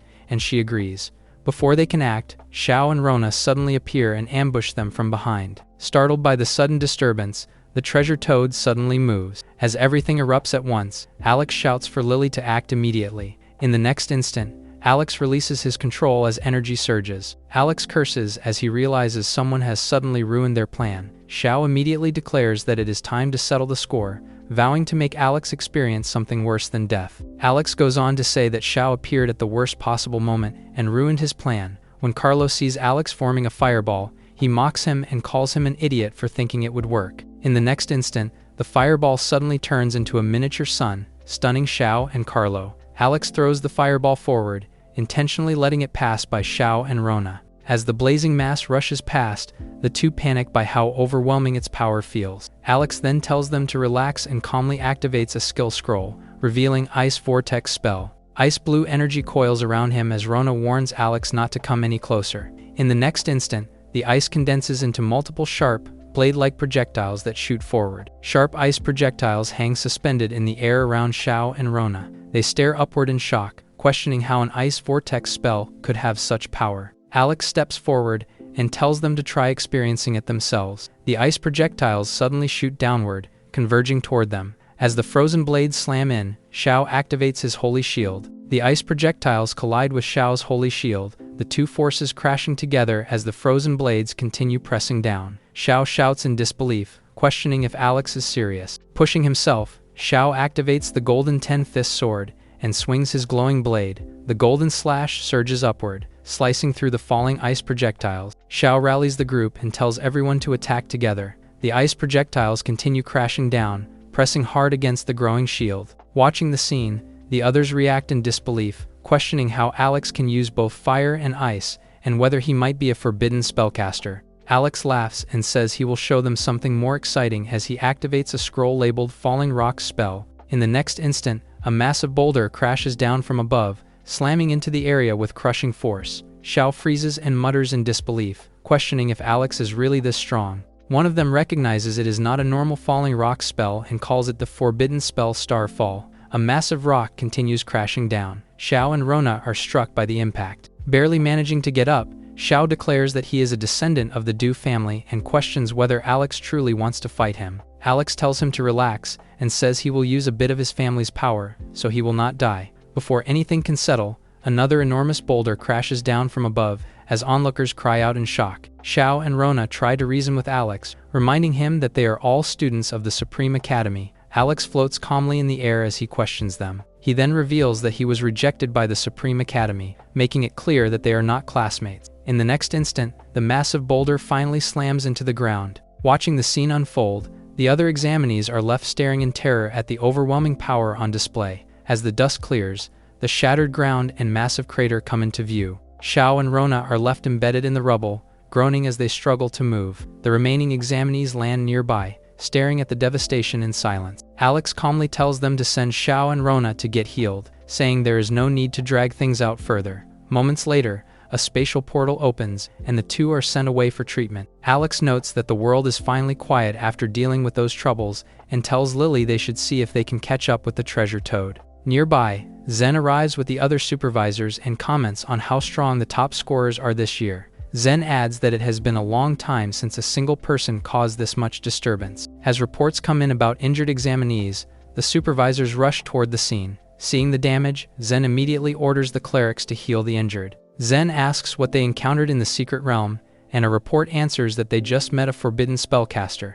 Zen reacts in shock, repeating that it was a forbidden spellcaster. Under the moonlit sky, Alex complains they have chased the toad for so long, and says they lost it and blames those people. Lily asks Alex if he is really not going to eat more, and Alex says he is full and needs to rest. Lily quietly admits she has never seen anyone level up as fast as Alex, then resolves to work harder. Lily looks up in confusion, sensing something massive approaching. A high-grade level, 3-6, Cerberus reveals itself, towering over the area. The monster lets out a thunderous roar, flooding the surroundings with pressure. Reacting instantly, Lily grabs Alex and pulls him back. With shock, Alex looks at the monster with fear. Lily admits she did not expect the secret realm to contain something this terrifying. He immediately tells Lily to stay behind, warning her that it is too dangerous. Above them, the three heads of Cerberus rise as the monster prepares to strike. In the next instant, a massive fireball rushes forward, but the Cerberus just devours the strike. They stare in shock after witnessing Cerberus swallow the attack and do not die. The monster rises again as green fluid spirals around its body. The green fluid lashes forward in thick streams like a sweeping wave aimed at them. Alex moves fast and warns that the fluid is extremely corrosive. Alex shouts for Lily not to get caught as it floods the ground around them. Alex is suddenly caught off guard as massive claws drop behind him. Reacting instantly, he speeds up and activates Flame of Karma. Standing face to face with Cerberus, Alex taunts the beast and tells it he will let it eat everything he has. Alex releases Eternal Thunder, calling lightning down from above towards Cerberus. The strike slams straight into the monster's head, ripping through Cerberus's massive body. The beast reels as blood sprays from the impact and its form is torn apart. Alex questions if the monster can swallow his attack. A vertical column of blue beam devours the monster. Lily looks over in disbelief and asks if Cerberus is still not dead yet. A mass of black flame swells and spreads, and Alex warns that Cerberus is trying to explode. Alex grabs Lily and shouts for her to run, warning her not to get burned by the black flame. Alex and Lily dash away at full speed, escaping the blast zone. Alex and Lily sit down and agree that they were lucky to escape in time. A strange croaking sound suddenly catches Lily's attention, and she turns to look around. Spotting something ahead, she points in surprise as the golden treasure toad reveals itself in the forest. Alex checks what the creature spits out and identifies it as dragon-scale gold ore, explaining that it is an extremely rare crafting material. He then tells the toad to spit out more as Lily holds the ore, and remarks that it looks like an ordinary rock. Alex scolds the treasure toad and orders it to spit all the treasures out. At a tent, Zen receives a report that the mission is accomplished and the surgery was a success. Zen is told that Xiao and the others are almost fully recovered, and says they will report everything to the higher-ups. Zen warns Xiao that his body has not fully recovered yet,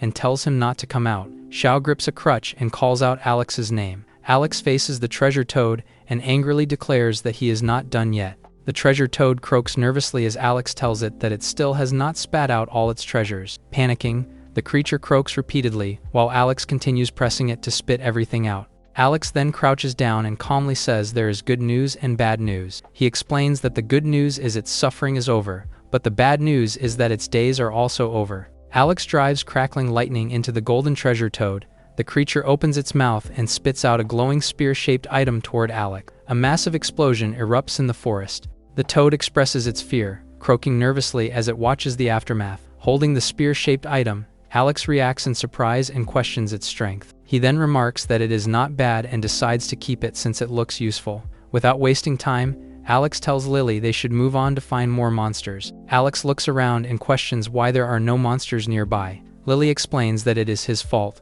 pointing out that he killed too many monsters and caused them to disappear. Realizing this, Alex says the secret realm is not over yet and that monsters should still remain inside. Moments later, a glowing red portal appears in the forest ahead. Observers note that with so many monsters gone, those still inside the secret realm will have to venture deeper to find enemies. The group agrees to wait for Xiao and the others, saying they should only level up after fully recovering. As Alex arrives, someone reacts with irritation.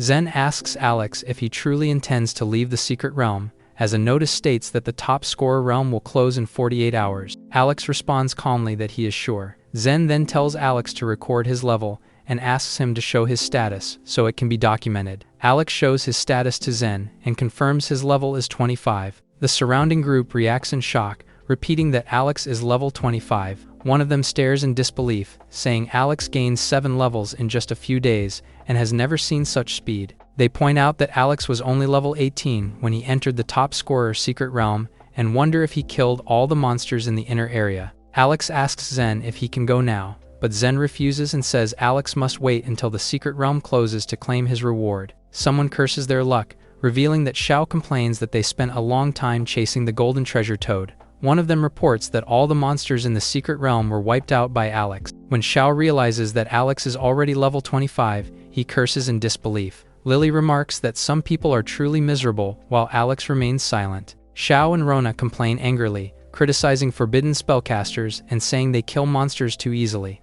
Lily immediately snaps back, saying it is a skill issue and pointing out that Xiao cannot kill monsters because he is not strong enough. Before the argument can continue, a burst of pink energy suddenly explodes. Alex turns in surprise at the sudden disturbance, while Lily looks on in shock and shouts that the ground is shaking. The skies turn pink, while the examinees ask what is happening as the tremors grow stronger. At the same time, the exit of the secret realm starts disappearing and causes panicked voices to ask if they can still leave. In the next moment, a towering pillar of pink energy erupts into the sky. From around the pillar, dark monsters begin pouring out as a massive figure emerges among them. Alex and Zen stare ahead in shock as countless figures reveal themselves, realizing they are demonic entities. A horrified reaction follows, stating that appearing here is a catastrophe, especially inside the top scorer secret realm. Stepping forward, Zen shouts at them and demands to know how they dare trespass into the human world. Suddenly, a dark purple portal opens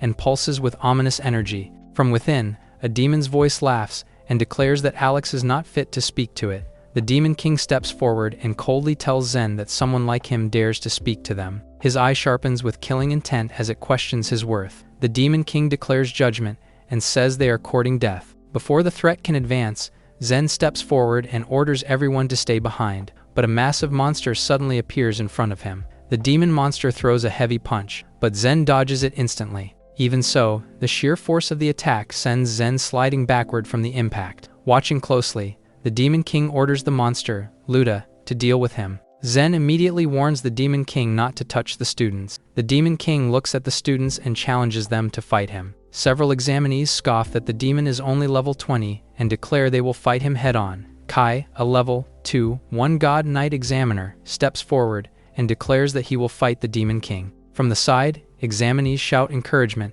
claiming they clearly have the advantage. In the next instant, the Demon King strikes, slashing Kai across the body as blood sprays. Kai cries out as the force of the blow sends him flying backward through the air. Before he can hit the ground, Alex catches Kai mid-air. The Demon King scoffs and mocks the fallen God Knight, calling the situation a joke. Turning its gaze toward the humans, it sneers and calls them cowards. Xiao then calls out to Alex and asks him to deal with the Demon King. Voices from the crowd begin encouraging Alex, urging him to fight for them. Lily shouts in anger, calling out everyone for mocking Alex earlier and now shamelessly asking him to save them. Xiao angrily says that if Alex had not injured them and killed all the monsters, they would not be in this situation. Alex admits that he is willing to fight demons, but his equipment is not strong enough. As the danger sinks in, Alex realizes he is risking his life fighting demons without proper gear. He then tells Lily to keep all the high-grade equipment and steps forward, warning her to be careful. Watching from afar, the Demon King calmly remarks that humans are interesting and always struggle at moments like this. Alex remarks that there will always be rotten apples and says the chaos around them is disrupting his peace. Above them, the Demon King floats in the air as dark energy surges from his body. Alex looks up and meets the Demon King's gaze, the tension thick between them. Without hesitation, Alex attacks and shouts fireball, sending blazing flames forward. Watching in disbelief, the surrounding examinees question why Alex is using forbidden spells and how he can cast such a powerful fireball. The Demon King twists his body and easily dodges the incoming fireballs. Laughing loudly, he mocks Alex and says that being amusing is the only thing he is good at. In the next instant, Alex suddenly rushes in and lands a direct strike on the Demon King. A close-up reveals Alex smirking calmly after the strike connects. Moments later, the Demon King is hit by a sweeping fire arc and reacts in confusion. The Demon King calmly watches as swirling flames wrap around him. Below, the examinees stare upward in disbelief and question why Alex's fireball is so different and overwhelming. Hope rises as some of them begin cheering, convinced that Alex has won and they are finally safe. That hope vanishes when they notice the flames shrinking and shout that the attack is being absorbed. As the fire fades, the Demon King stands completely unharmed and remarks with interest that this is very intriguing. The Demon King looks at Alex with interest and says he likes him, asking why Alex does not become his subordinate. Alex goes on to promise that when he becomes emperor, the Demon King will be made a crown prince. The Demon King answers coldly and only wants to kill him. Irritated, Alex mutters that he was interrupted and activates sacrifice. In the next instant, Alex dashes to escape the Demon King and uses sudden dance. Violent impacts erupt across the ground as Alex and the Demon King clash at high speed. Feeling the force of each blow, Alex realizes that the Demon King's punches are extremely heavy. In the middle of the exchange, Alex is repeatedly interrupted by the Demon King. Watching anxiously, the examinees shout that Alex is being driven back and question why he is only dodging. Others panic, saying their bodies feel weak and their hands are starting to shake. The Demon King calmly states that as long as he keeps interrupting Alex's spells, he can only run and escape. Alex responds and tells him to look around. As the Demon King does, glowing golden rings begin appearing across the sky. Confused, he asks what those rings are. Alex scoffs, saying it is just an ordinary illumination spell and orders it to explode.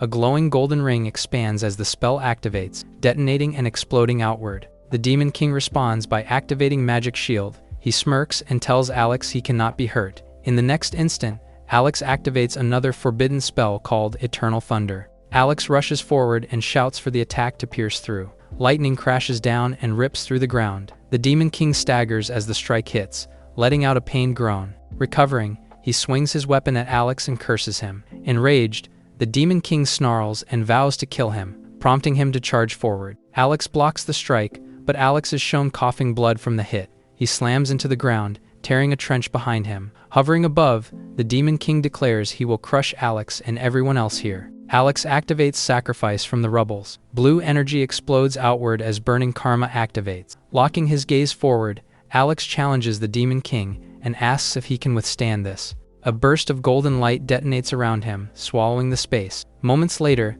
the Demon King stares in shock as the sparks suddenly disappear. The towering energy attack finishes crashing down, scorching the ground below. Seeing this, the surrounding examinees react in disbelief and ask if it is over. The view shifts to reveal a massive crater torn into the battlefield. Within it, the Demon King lies injured and mutters in disbelief about how a human could possess such strength. Nearby, a demon soldier turns toward Alex in panic and curses him for daring to harm their king. The monster snarls and threatens to tear Alex apart as a warning rings out. Alex steadies himself against the crater wall, clearly overwhelmed by the difference in strength. In the next instant, a crimson slash tears downward and splits the battlefield. The surrounding examinees react in shock, recognizing the arrival of the city lord. Stepping forward, Feng calmly declares that Alex's help is no longer needed. Feng calmly tells the Demon King that he should have stayed in his own realm. In response, a pillar of golden light crashes down as Feng releases his power. Watching in disbelief, Gina blurts out that Feng is unbelievably strong.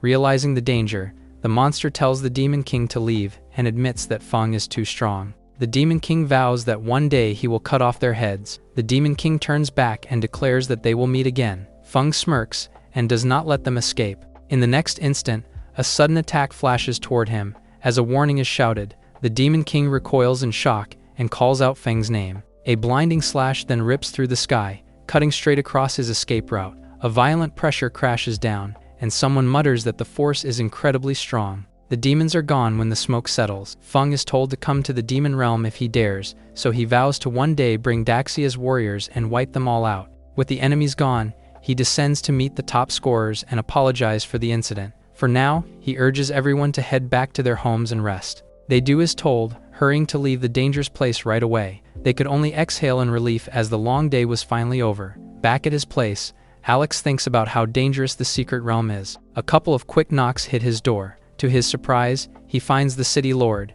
who's come to check on his injuries. Feng mentions how he single-handedly defeated a royal demon earlier, and asks if he's open to using his power to serve the city. With the demon kind moving, they need an existence that can deter them. It's not a bad opportunity, so he says he'll have to ask his master first. Delighted, the Lord says he'll go ahead and ask for Zora's permission himself. Another person arrives at his room's doorstep. It's a strange woman, saying she's come with complimentary fruits from the hotel. An odd atmosphere enters with her. While Alex smells something strange, the woman turns with striking speed. Feng turns with her and tells the young man to watch out. She was swinging a knife at him, but a hand quickly gripped her wrist before she could hit him. The Lord demanded to know who sent the level 50 assassin. Tightening his grip, he tries to force the answer out of her, even mercilessly kicking her hard across the room.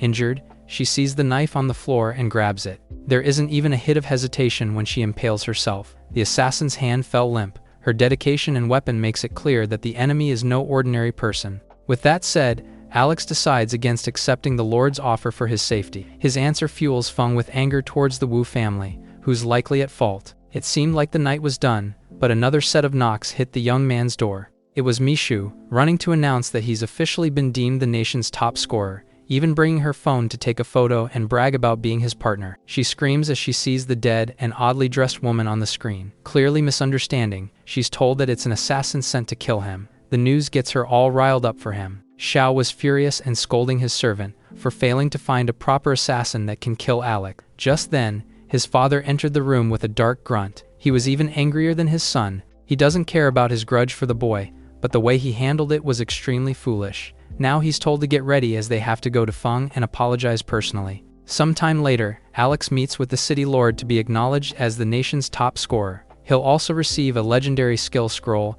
and legendary equipment as his prizes. The young one thought he was going to get money, but this is even better. The equipment is the Sumeru ring, which can absorb and convert energy into psychic power. In addition, it can serve as storage for his items. With this ring, even if he's being attacked by a group of mages, he can absorb their attacks and make his forbidden spells even stronger. It works well with his job. It was time to send him back home to Korra.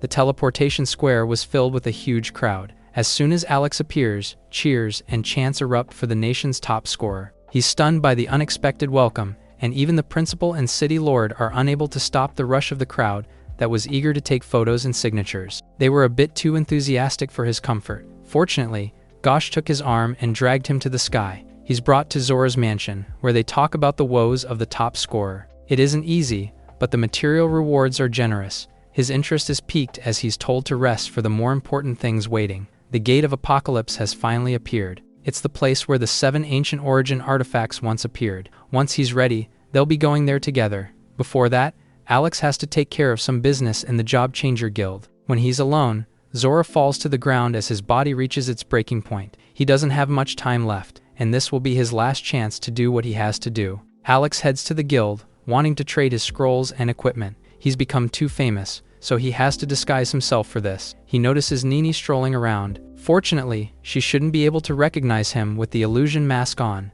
This is what he thinks, but the aura from his back feels so familiar to her. Her heart beats fast as she thinks of one person, certain it's him, the person who saved her, who she's been looking for all this time. She called to him, excusing herself for being a bother. Alex misunderstands and thinks she recognized him, but Nini says he looks like the person who saved her, thinking he's Linge. Alex brushes Nini off, but that exact coldness only reassures her suspicions. She blocks his way and screams his name, questioning why he won't admit it. He faces the guild staff, asking if such commotions are common there. This prompts the employee to control the girl, which fortunately works. Meanwhile, those around them wondered who he was, for someone so beautiful to pine over him. Their surprise and shock grows as Alex steps up to the platform to summon a massive pile of valuable equipment, proving just how formidable of a person he is. Instead of exchanging them for gold, he'd like to trade for other items, so he's handed the catalog of available equipment. He picks a necklace that amplifies spirit power by 50%, which will cost 3 million on top of his traded goods. Lastly, he says he'd like to sell one more thing and reveals the dragon scale gold ore. The staff actually screams in surprise, as do the others from the sight of the invaluable item. Nini couldn't help but fall in deeper awe of her idol. Someone steps onto the platform. The man questions what made his staff scream and forget her training. It's Kane, the guild's vice president who's close to level 60. He wonders the customer what he wants, and is asked for refining stones, which can refine the star level of equipment to rival epic grade gear. The vice president offers 800 for the ore, but he counters with 1,000, promising to deal exclusively with the guild. Their agreement is finalized with a friendly gesture. Kane tells the employee to prepare the items and stay composed when such things happen. However, Alex isn't done yet and reveals one last thing he wants to trade. People gasp as they see the legendary skill scroll, likely the only one in the entire city. This time, even the vice president screams and calls for the president. An old man appears, scolding the vice for losing his composure. Lee calmly asks the young customer what he'd like for the scroll. With the ability to turn normal spells into forbidden ones, he asks for all the guild's normal scrolls. Not knowing his ability, they fall silent at the ridiculous demand. Nini called out, saying he'll be losing too much from the deal. Ordinary scrolls can be bought with money, and she even offers to lend him some. Lee confirms his request one last time, still doubting it. With his answer, he orders his staff to retrieve all ordinary scrolls they have. While they do, Alex is provided a VIP card, which grants a 30% discount in the guild. As the valuable customer waved them goodbye, Kane considered sending someone to protect him, but someone with such rare items won't need protection from them. On the way home, Nini calls to him, having been waiting to tattle on a supposed impersonator. He again insists that she has the wrong person, but she refuses to give in, and even mentions June. Involving the investigators will make things difficult, so he finally agrees to go home with her. Nini rushed to her father, saying she's finally brought Linge to expose Alex. Zora stared, perplexed. His disciple shrugged helplessly while his daughter continued. He was silent, caught in a difficult predicament, but she was still busy convincing him of reconsidering who he wants to turn into a mentee. The astrologer has no choice but to play along and asks for a private talk, so she gives them some space and heads to her room. The two men consider telling her the truth. This is a coincidence, but Zora just got another idea from the unexpected situation. Alex already knows that he wants him to enter the Apocalypse Gate as Linge. As the rain begins to pour, his master confirms the thought, saying the disguise will allow him to go all out. That said, the disciple knows that it also means that no one will care if he disappears or dies inside. He continues to wonder just what his master is plotting against him. They agree on the plan and decide to head out soon. Later on, Alex prepares himself by refining his equipment with the stones he traded.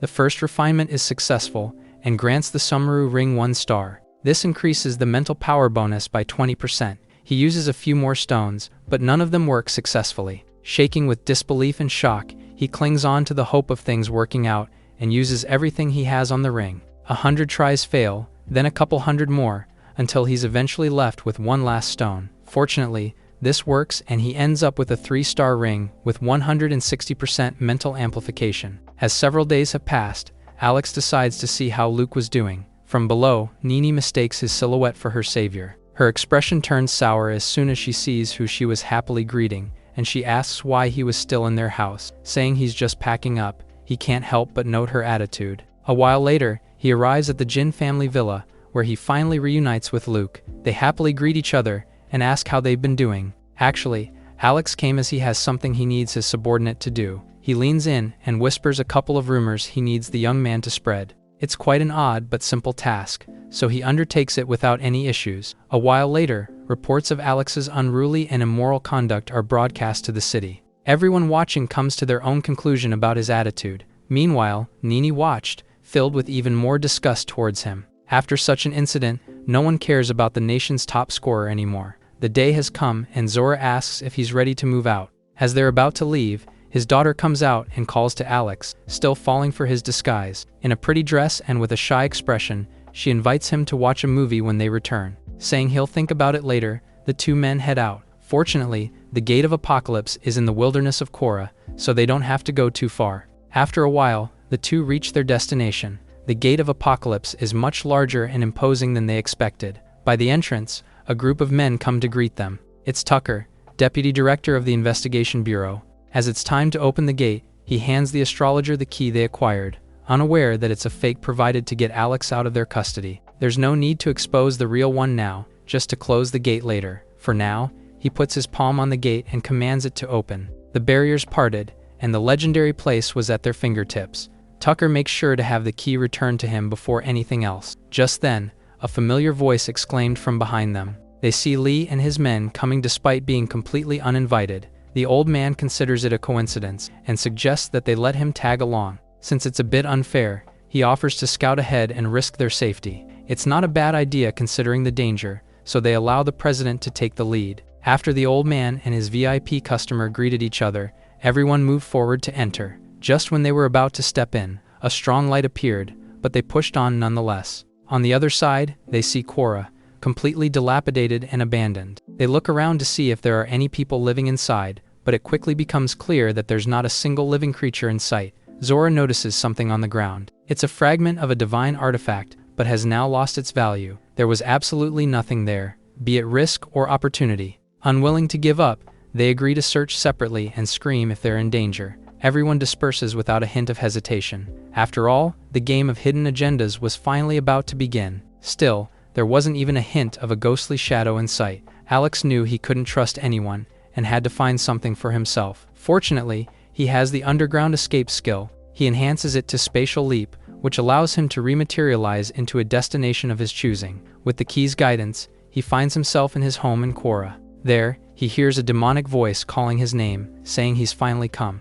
The guardian of the origin, ancient artifact, says it's waited for him for many years. He comes face to face with the brain-like creature, who states that it's finally time to return the eternal scale to its rightful owner. The guardian reveals the artifact and says it's the reason why Alex has infinite regeneration. Right as he was about to claim it for himself, a familiar voice spoke and attacked from behind. He quickly turned to find Zora, raising his finger threateningly and telling him to put down the artifact. The young man says he used him to find the artifact, but the master doesn't explain as it's already too late now. The guardian tells him to run, as the mage wants to use the scales to take regeneration for himself. The goal made sense considering how he's dying. Finding the creature too talkative, Zora casts a powerful spell and shoots it forward. A single attack from him kills the guardian and blasts the apartment open. At this point, Alex felt the strength of his master, who approached and asked if he was ready to fight him. He desperately summons a fireball and enlarges it before launching. However, no matter how strong his body is,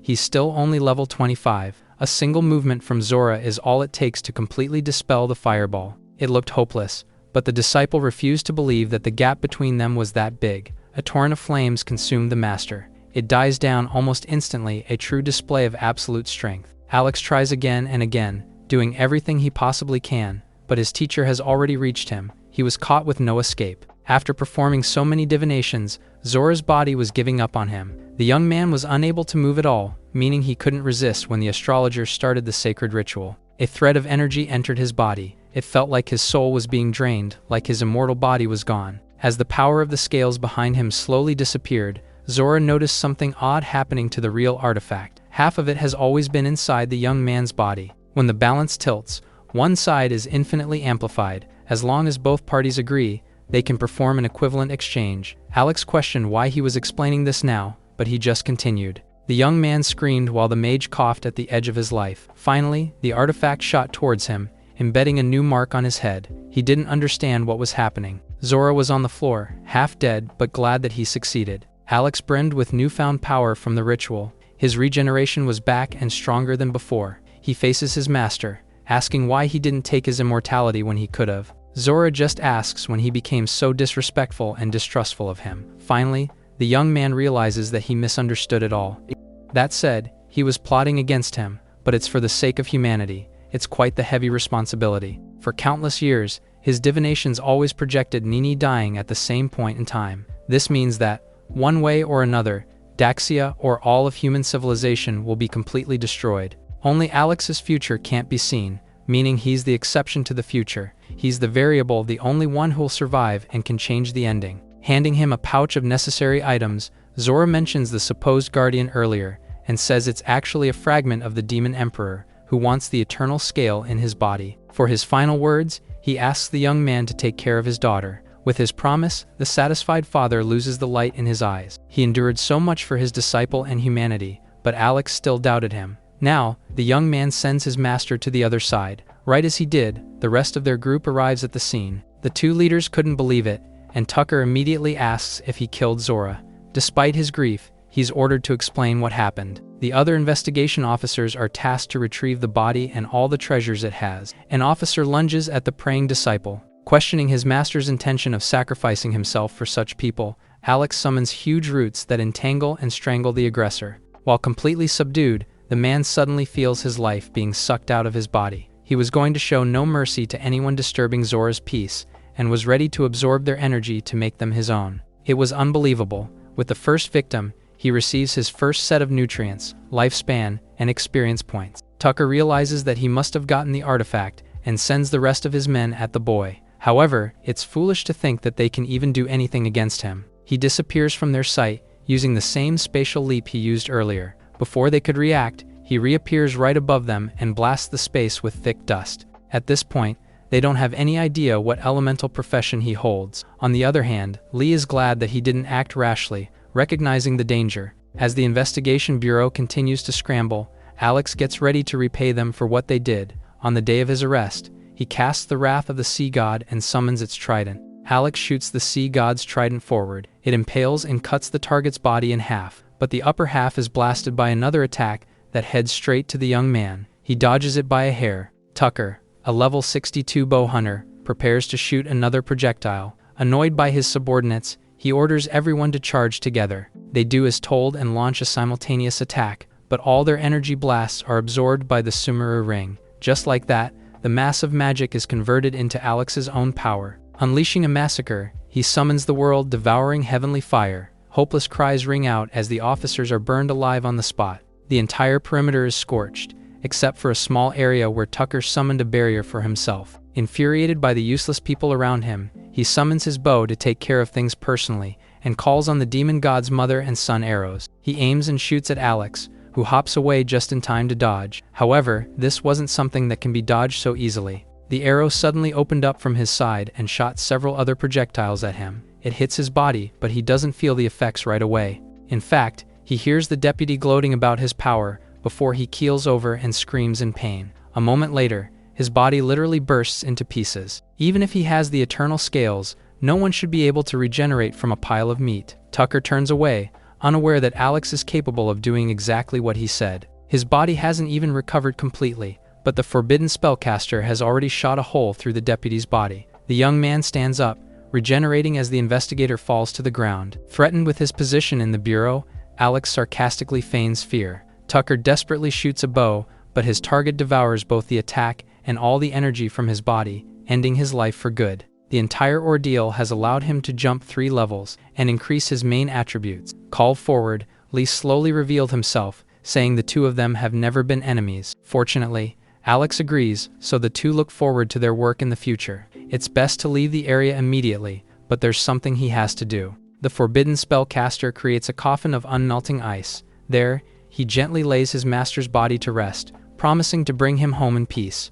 The two then head out of the Apocalypse Gate. Lee has subordinates in danger, but it's too risky to save them right now. When the two reach the entrance, something odd happens. A huge beast appears, roaring as it blocks their way. It launches something from its mouth, but the targets are fast enough to jump away in time. Alex volunteers to handle it and casts the Flame God's Sigh, killing the beast where it stood. When he devours it, he gets a fraction of dragon bloodline on top of the usual stats. The new additions confuse him too, but there was no time to think about it as the entrance was about to collapse. Right as they were getting sucked in, he remembers to use the correct key to keep the gate shut. Just like that, they reappear back in the human realm. Both the gate and the key have disappeared, and no one knows where they'll appear next. Alex intends to bury his master first, so he parts ways with the guild president, who says their organization will always be at his service. At the Zora mansion, pained cries rang out. Nini stared at the coffin, but refused to believe that it was her father who was inside. Alex, again in disguise,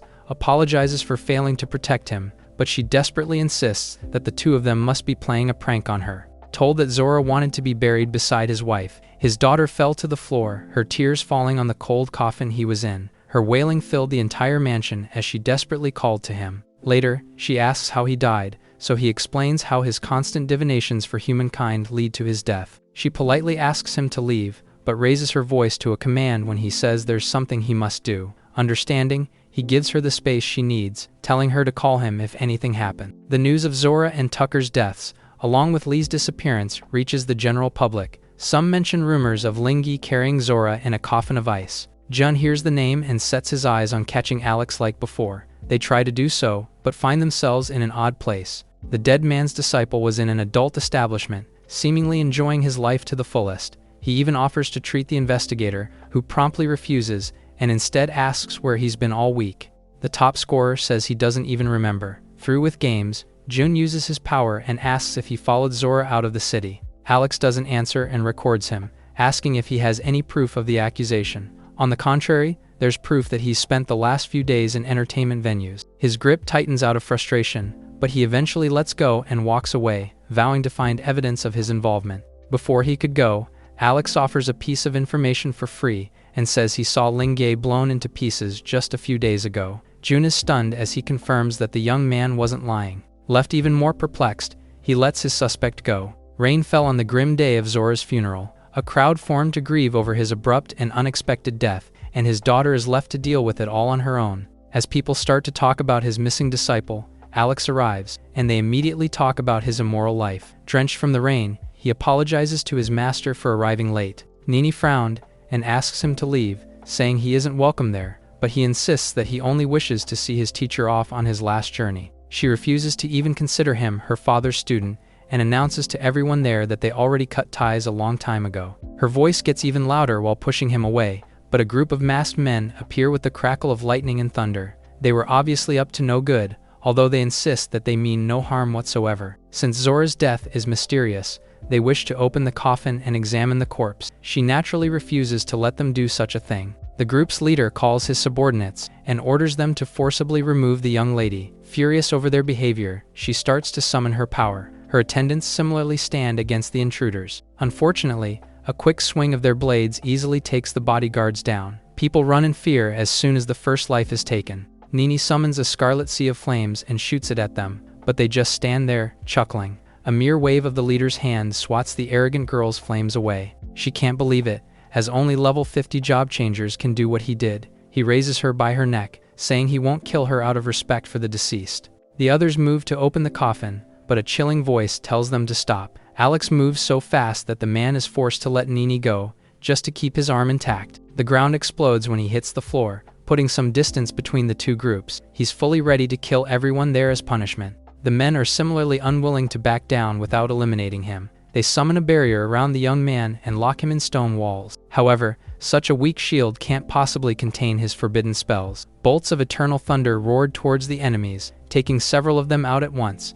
Anyone who dares offend the soul of Alex's teacher in heaven will be mercilessly killed. With a push of Alex's hand, another frightening burst of energy kills the next enemy, even blasting the walls wide open. The fourth masked brother was gone. However, the forbidden spellcaster sacrificed his arm for that attack, and Nini can't help but worry about his reckless and crazy tactics. His state gives the intruders hope, especially as he was observably exhausted. Zora sacrificed his life just to save the people, yet scoundrels like them still exist to sully his life. He charged forward to take the next target out, but the leader appeared right behind him, already aiming a beam. The girl cries out and tells him to watch out, but it's too late as the attack has already pierced through his chest. He falls to the ground, unable to breathe, speak, or do anything as they proceed towards the coffin. Nini always hated him, but couldn't help but feel the pain in her heart. They move to retrieve the corpse, but turn around when they feel an odd presence moving. It was Alex, rising from the dead and floating in the air. Using the undying spell to negate the lethal damage, he vows to send them to hell. Meanwhile, they can't comprehend how he's still alive despite all that. Even Nini was in awe. Refusing to give them an explanation, he moves on to use the forbidden eyes of eternal ice. They try to run away and dodge, but they can't even move as their feet become frozen on the ground. The ice travels from the floor to the ceiling, encasing their bodies and killing the masked intruders in an instant. A couple of attendants witness the frightening display. With that settled, Alex descends to his master's body and takes the coffin, no longer listening to Nini's protests. Stunned by his familiar aura, she calmly asks where he's taking her father. Saying he'll bury him himself, the young disciple walks away. In a tall building somewhere, a masked man reports about the gate of the apocalypse to his boss. Hong questions what Zora did inside, that he even lost his life. Asked if he wants to have the corpse retrieved, he orders his men to spy on Alex and Nini instead. Also, he needs them to find Lee as soon as possible.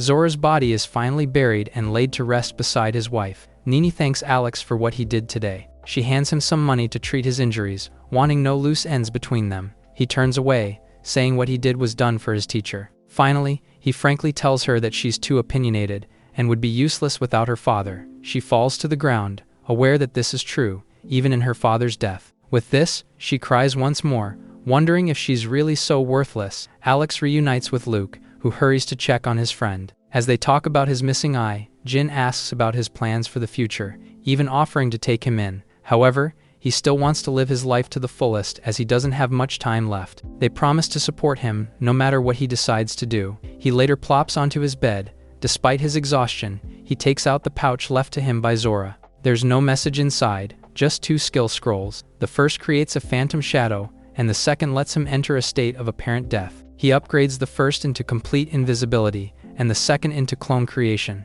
It seems his master had enough foresight to help him get rid of surveillance. Trying it out, he materializes an exact copy of himself. It'll stay with the Jin family and act as a decoy for whoever is following him. Reassured, he jumps out the window and gets on his way, his invisibility allowing him to go completely undetected by the men hiding near his room. His master really did foresee everything. Changing his appearance as well, he emerges with a new identity. The guards at the teleportation gates warn him to be careful outside, but he intends to go as far as he wants and kill as many monsters as he can. His journey of leveling up starts with a canine monster. It barks and growls at him, so he cools the little dog down with an ice-based skill. A huge frozen sword materializes in the air and tears right through the monster's body, allowing Alex to devour its properties like the others. He continues his mission, taking down enemies with only ice spells to support his new identity. After 3 days, he returns to the city after finally breaching level 30. Despite clearing the forest as fast as he can, it still isn't enough. He decides to head to the Job Changer Guild for now.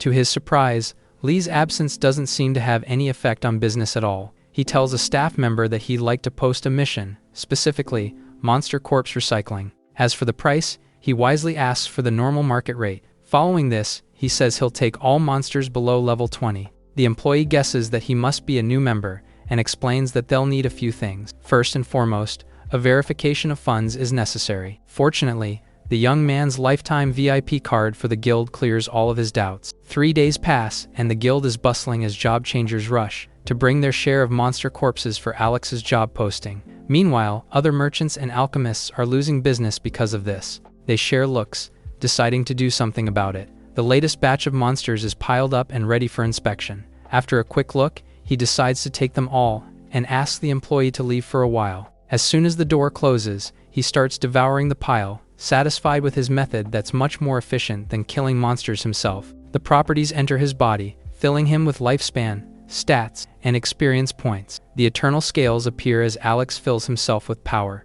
When he later walks out of the guild's warehouse, a bunch of hidden people look at him intently, confirming the characteristics of their target. He heads to an isolated lot on purpose, annoyed that someone is following him even after changing his appearance. Calling to the open space, he says they must be tired. A couple of armed men confirm that he posted the monster collection job. Apparently, someone is paying to take his life. Alex dodges their first attack, offering them double what they're being paid, but they attack again as they intend to take all his money after killing him anyway. They rush the job as they were told to head to a secret realm right after. However, their weapons froze before they could even touch their target. The forbidden spell renders the two men completely immobile, and only then do they realize what they're dealing with. Alex demands to know who sent them. Since they're shutting their mouths and staying silent, he urges them a bit and flicks his finger. One man's ear is cut off, and they immediately reveal that a group of people want him dead, as his job posting interfered with their businesses. With this, he moves on and asks about the secret realm they mentioned earlier. It's a realm that opened recently, just 30 kilometers north of Korra. Alex walks away without releasing them, not caring if they die in the ice. There were already a bunch of people at the entrance of the secret realm. Some went in a couple days ago, but not a single person has come out since then. Fortunately, they're smart enough to stay outside, at least until someone exits. This wisdom doesn't last too long. As soon as an artifact-looking item appears by the portal, people greedily scramble and rush in, desperate to take whatever treasure there is despite the risks. Alex watches all alone, suspicious. If there really was an artifact there, someone strong would have taken it already. Just then, someone called from behind, saying he must have noticed too. A person named Sheena insists that something doesn't feel right about it. Not caring about her words, he asks why she's disguised as a man. Her clumsy disguise with too much lip balm and too little body control is called out. Moving on, Alex walks away, not wanting to be involved in something that feels off, but she asks him to wait for a moment. Demons might have made the realm to lure humans, and now she wants to team up and enter. Devouring demons is a tempting thought,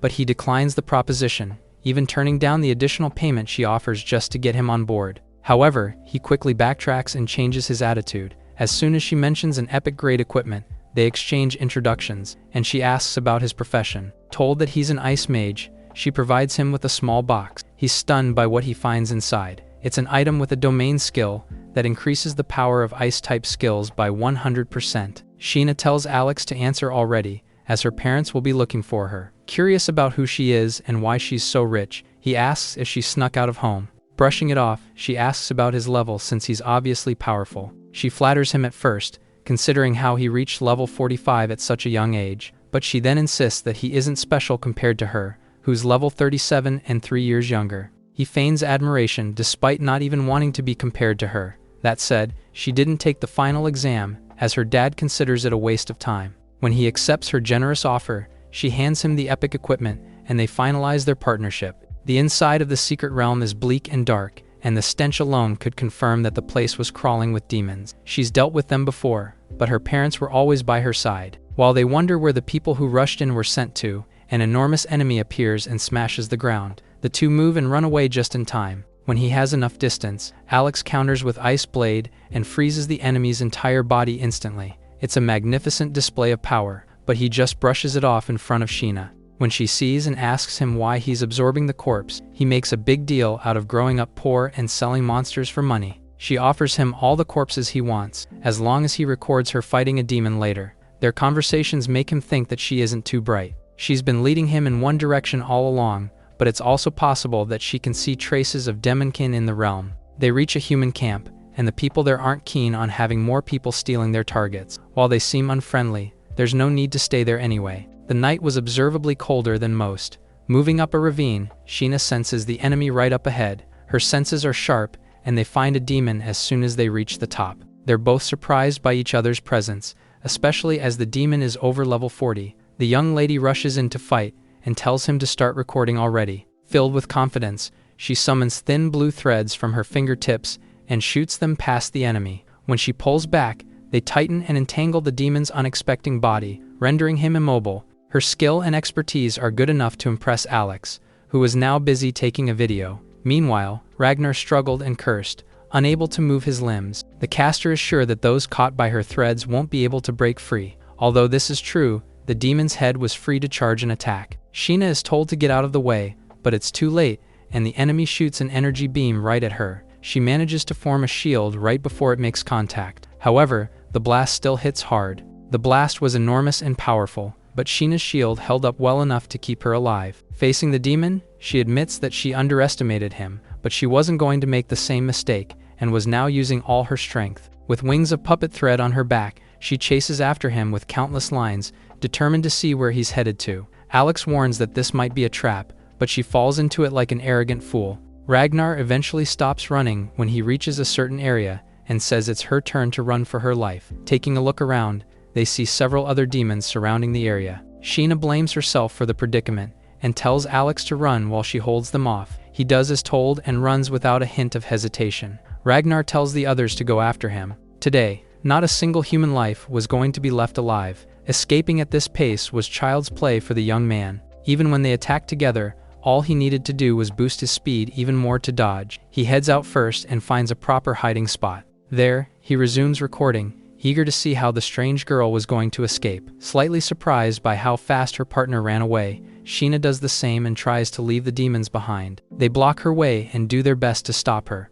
but the young warrior's threads just tear apart everything in her path. It felt like she was going to be able to escape without any problems, but Ragnar wasn't going to let that happen so easily. A ball of dark energy sped through the air and chased after her. Unable to dodge, she desperately flings her threads to destroy the attack, but instead, they're the ones that disintegrate upon contact. There was no way to evade. She screams out loud as the orb hits her, and even Alex knows that there was no getting out of this. When the smoke and dust settles, they see Sheena inside the heavenly demon cage, a tool specially forged by imperial demons to capture humans. Impressed by her use of the divine artifact, Ragnar is sure she'll be valuable in the demon realm. He starts farming for spoils by reaching out to get the star puppet strings. However, his fingers started gradually freezing, and he soon found his entire arm completely encased in ice. Sheena turns back, worriedly asking why he didn't escape. Alex tosses her her phone, saying he was busy recording her fight. After all, it's what they agreed on earlier. He bravely stood against the demon and its underlings,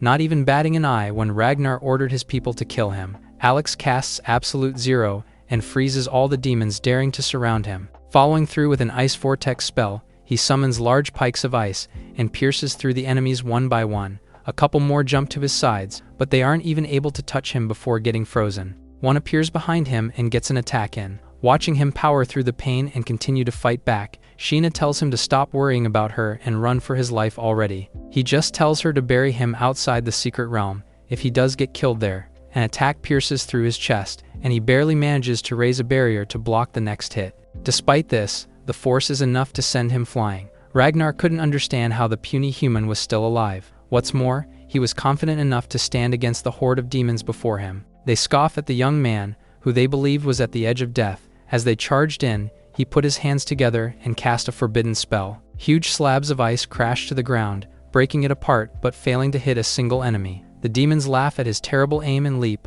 unaware that they've fallen right onto his trap. With Alex's command, the shards detonate all at once, eliminating the entire group within a matter of seconds. Even the prison caging Sheena dissipates, and she struggles to believe that he actually killed 20 demons in an instant. His power was terrifying. Even as his entire body shook, he walked toward her with a reassuring smile. However, the backlash from the string of forbidden spells was too much, and he eventually collapsed onto the young lady's arms. His eyes shot open as he felt danger. Ragnar was beside them, but his body won't move as he wants it to. Instead, he just pushes his partner away from danger. A heavy swipe of the demon's hand sends him crashing into a hard boulder. Sheena was forced to watch as he was beaten up, cursing and crying for failing to protect him. The divine threads appeared from her body once more, now stronger and fuller. They wrapped around the enemy in an instant and, with a hateful tug of her fingers, sliced his body into pieces. The battle is finally over, and she's free to run to Alex with medicine from a top-tier alchemy master. He tells her to forget about him and leave the place already, but she refused to let him die and placed the medicine in his mouth. The high-grade medicine was scattered on the floor, as Sheena tried to lodge as many as possible into Alex's mouth. Seeing his empty eyes, she vows to get strong and bring his body out of the realm. The poor girl wept as she hugged his supposedly lifeless body, Suddenly, he coughs and asks her to let go, as she's going to choke the life out of him. She couldn't be more relieved that he was still alive. Determined to keep him safe and bring him to the best cleric in Daxia, she wraps his entire body up with her threads like a thick cocoon. Carrying him on her back, the young lady rushes back to the realm's portal. Waiting there was a group of demons, surrounding a pile of human corpses.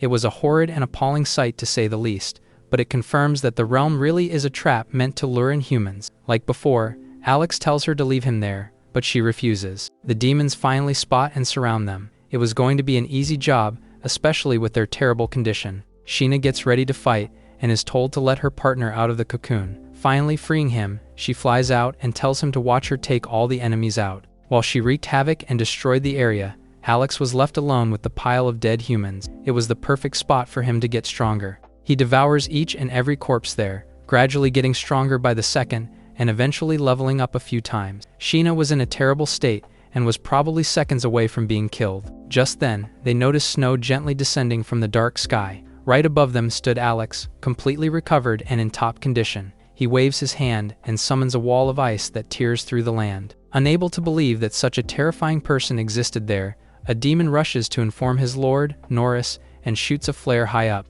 With the demons blocking the portal, there must be more humans trapped inside. In fact, Alex was hesitant to leave since this was a great place to level up in. The two later set up camp and roast some meat on the campfire. Sheena expresses her admiration for his recovery ability, knowing how injured he was earlier. While they lighten the mood and talk about her cooking, their heads turn as they suddenly hear something in the woods. She recalls seeing traces of human activity back when she was hunting earlier. Deeper in, a bunch of injured people were gathered around the fire, losing hope of finding anything worthwhile in the realm. They had to escape as soon as possible, but there were countless demons at the exit. One man stood up.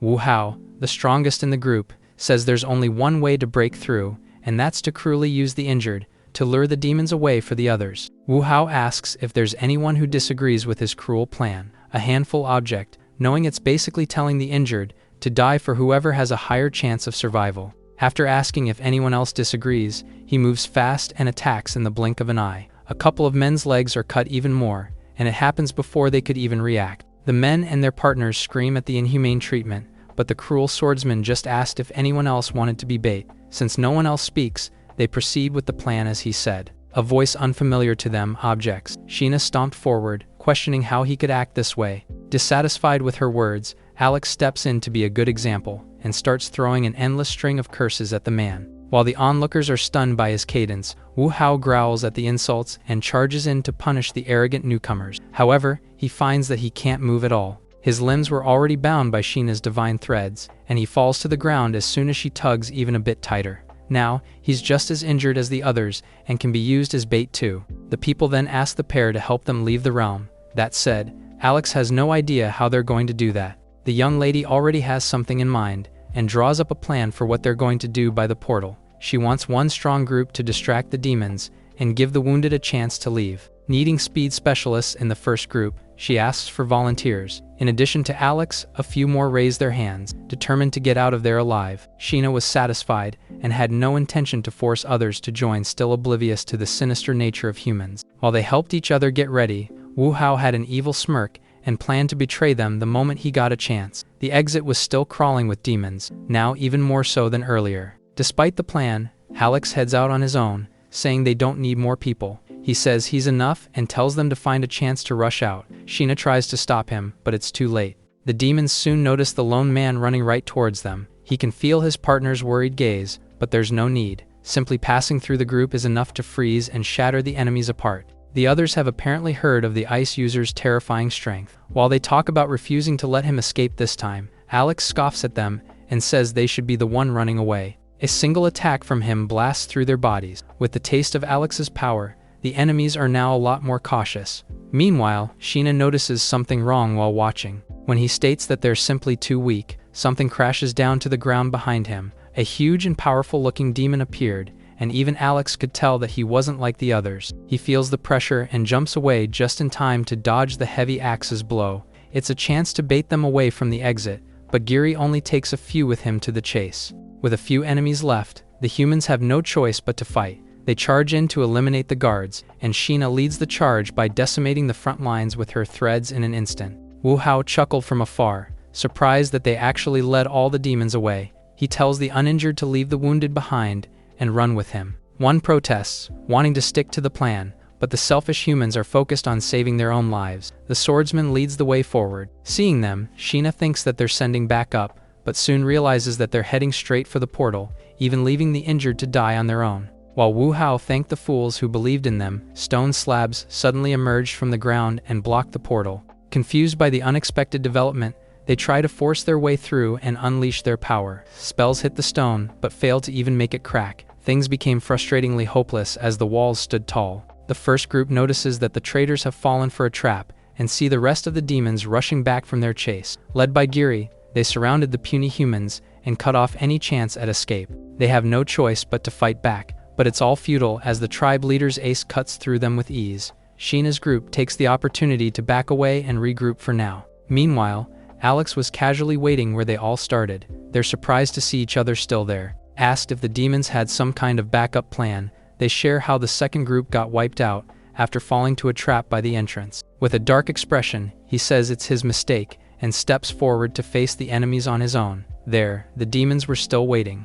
He planned to stay behind and go on a secret killing spree, but now he wanted vengeance. Giri, who was more than happy to grant his wish of death, leapt in to clash with the brave human. His great axe clashed with Alex's ice, and their collision is enough to send waves throughout the realm. He doesn't understand how the young man recovered so quickly. To show him many more things he can't even imagine, the forbidden spellcaster starts to devour all the corpses in the area. Giri could only stare in shock and confusion as Alex's body grew stronger by the second. The battle was about to reach its climax. Giri couldn't believe that Alex even devoured his own kind, but it'll be his turn soon. After all, the human doesn't have this many demons to kill outside. Changing his form and empowering his body, he summons the world-devouring thunder. The enemies come together to gather their strength, as this is the only way to create a shield strong enough to block the blast. Surviving, Giri clings to the hope that the forbidden caster won't last long. Alex plays along and treats them to a special experience. Manipulating both fire and ice, he casts 4 forbidden spells on top of each other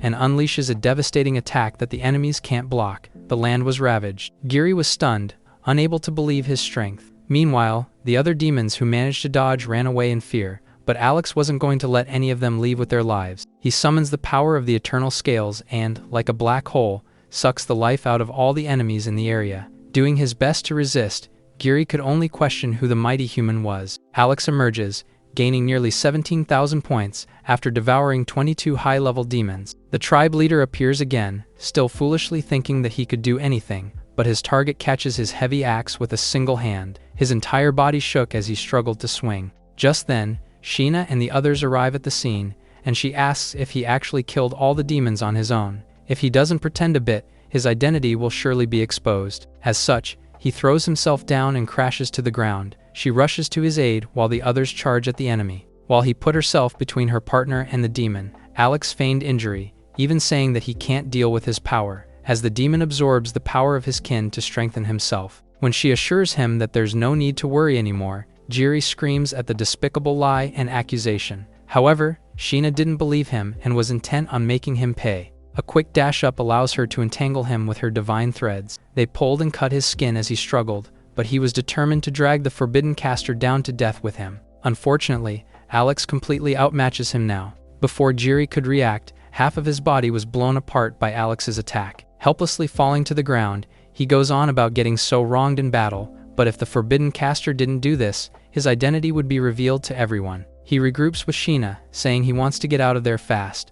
While they talk about something important, he secretly devours the tribe leader's body. Saying her father is outside the portal, Sheena tells him to pretend that they're strangers. While he agrees for now, he calls her his best friend and vows to find her again, even swearing to the heavens that he'll do so. She reveals that her father is the head of one of the 5 great families. He doesn't know what she means. They're the most ancient clans, and Zora was the head of one of the 5. In fact, the rest of the families are investigating the cause of his death. Despite this, Alex is still intent on finding her back in the human realm. They smile and part ways with the promise of meeting again. On the other side of the portal, Hong was waiting with his attendants, and Wang with a stern expression. The others are relieved when the young lady emerges safe and sound, but the father notes how she's grown bold enough to run from home. She happily gives him the recording of her fighting demons, but he just crushes the phone. saying it's the bare minimum after all they did for her. He orders her to enter the dragon pool realm and reflect on her actions. Just then, the portal collapsed. Hong asks about the young man, who is standing behind his daughter. She says he's an ice mage who killed quite a lot of demons inside, and that they aren't the least bit close. With blank expressions, the family leaves the area. Alex wondered if he is the mastermind behind the scenes. Since he's been out for too long, he decides to head back to the mansion fast, but feels something odd the moment he steps away. An arrow pierced through his shoulder. A masked attacker is surprised that he actually survived the ambush. Notching another shot, he says he shouldn't have gotten so close to Sheena. Alex can't blow his cover, but taking a hit to the head would kill him. For now, he summons an ice sword and slashes the blade of the arrow off, allowing the projectile to hit him square in the chest. He falls to the ground and plays dead, but the killer is a professional who's going to make sure he's dead. Alex dodges, annoyed by his thoroughness. Meanwhile, the man is surprised that he can still move. Before he could react, the spellcaster throws a world-destroying thunder that blasts his body. He was being offered mercy but forced the young man's hand. Now, his body is devoured and turns into mere nourishment until nothing is left on the ground. Another masked man later inspects the site where the archer was killed. Considering the different element traces, he thinks more than one person acted. He reports back to his boss and says he'll investigate more. At a certain residence in the city, Alex stands by the gate and looks for Yin. Since he's met with silence, he goes ahead and tears the gate right off its hinges. The commotion makes the blacksmith run out and tell the trespasser to put the gate back on. Instead, the young man confirms his identity and throws the metal bars at his body. Several guards respond to the attack, but they're nothing against his forbidden ice magic. Unable to move, they question who he is and why he's attacking. Yin is told to call Yingfa and Heping, and finally realizes who the boy is. The two old men arrive at his home some time later, completely oblivious as to why they were called there. Shock spreads across their faces when they see Alex, introducing himself as the one they hired an assassin to kill. The three men get into an argument about who's at fault, so the young one says he isn't there for revenge, but serious business. He wants them to reforge an epic-grade rainbow-piercing bow. While they're stunned, they all insist that they aren't good enough to handle such equipment. Alex walks away and tells them to figure something out together, but they continue to reason and say that they aren't even all blacksmiths. A threatening bolt of lightning strikes the pond, and he asks again if his request can be done. They all give a thumbs up, understanding that it isn't really a question. The three are told to call him when they're done. Terrified of the consequences of failure, the old men get to work, sweating and doing all they can to deliver what was being asked. Relief and pride washes over when they successfully forge the bow. Aside from the additional stats, the bow has a skill that doubles power and ignored defense for close-range shots. The men cautiously ask if he'll let them go. Fortunately, Alex is a man of his word and leaves peacefully. He later arrives at the Jin family mansion. The owners are confused, thinking that was just in his room all this time. Remembering his clone, he makes a vague excuse and says he'd like to hire a bodyguard, given the city's atmosphere. He leaves it to Luke, who'll have it arranged by the next day. Alex plans to use a new identity to be the bodyguard and appear with his clone. Luke gathers a bunch of fighters for hire, saying he's in need of a top-tier bodyguard. The final candidates are called after several screenings, and their job is to protect a figure who's been stirring up a storm in the city. Alex was among the roster, making full use of his disguise to blend in. The last stage is a combat test against each other. Saying he's in a hurry, the forbidden spellcaster stepped forward and asked everyone to come at once. They're shocked by the arrogant statement, but Luke can't help but see his master's boldness in him. Angrily called out by the insulted fighters, Alex says it's the perfect chance to test out his new bow. They close the distance, thinking it's the best way to fight an archer. Tired of all the talk, he shoots a fiery arrow at the group. The speed is terrifying, but one tanker moves fast enough to raise his shield and block. He's sent meters back by the impact of the attack. Realizing just how dangerous he is, they all band together and agree to fight each other after. The shield is raised again as they charge forward. However, this puts them in the bow's range for the defense-piercing skill. The arrow flew forward and bore a hole through the shield, as well as the man's torso. Unable to believe that such a thing is possible, the man is sent crashing. The others use this chance to strike together in close range, oblivious that the bow can also be used as a melee weapon. They suffer serious wounds to their bodies in the blink of an eye. Unwilling to die for a job, they all give up on the position. As expected, Alex is the last one standing. Luke is impressed and says they'll provide a generous salary. He's certain that his master will be satisfied, unaware that the hired bodyguard is his master in disguise. A deep horn blew in the forest outside Quora, As countless monster silhouettes appeared by the border of the city, Hong and his men watched and waited from above. He confirms that his daughter was safe at home. Someone asks if this is okay, as the city can't withstand the amount of monsters they brought. However, this is the only way to draw Lingge out of hiding, and one city is a small sacrifice for the Apocalypse Gate. After all, the ancient artifact must go to their family, no matter what. The investigation bureau was in Yin's home, which vanished into thin air with his family. Since he was forging a bow before that happened, they looked into the long bow users in the city. Hearing about the bodyguard job for Alex, they head to the Jin mansion, wondering why all these cases are somehow connected to him. There, they see the master and his brand new bodyguard. Asked what it's about, they tell the archer that he's a suspect in Yin's murder. Jun is told to provide evidence, so he points to the red bow, which is the best proof there is. Just then, the body of water near them rose and spoke. When they urgently call out, a masked man appears, warning the Bureau of the monster attack and telling them to evacuate civilians. The investigator knows he isn't lying, so he just demands an explanation as to what was happening. An ominous howl rang across the land, and the man disappeared without an explanation. Since the warning was without a doubt true, the Bureau officers move, saying they'll come back for the archer later. Alex thinks about the ruined city and the Apocalypse Gate, which might be caused by this attack. Sirens and alerts hit the city, telling civilians to head to the portal right away. Eligible job changers are then ordered to assemble by the city walls. People run as fast as possible, and some can't help but long for Zora's willful and inspiring presence. Meanwhile, Alex wonders what to do. He takes the pouch left by his master, remembering that there's one more left. Inside is a message, telling him to do what his heart says. He's reminded of how profound his master is. Since the enemies are looking for Lingge, he puts on his mask to give them what they want. The drums of war are struck endlessly, telling the fighters to assemble. Commanders lead the troops onto their stations, telling them to prepare for war. Just then, the demonic horde comes rushing towards the city walls, and it becomes clear why their society lives behind them. The officials have asked for help, but no one has responded to their call. Even the city lord was there, grumbling over how the powerful see human lives as mere numbers. Flying to the sky, he calls to his compatriots and gives a speech, enjoining them all to stand together and protect their home against demonic beasts. Their lives are tied to the city, and he'll lead the charge himself. The army of job changers roar with a deafening war cry,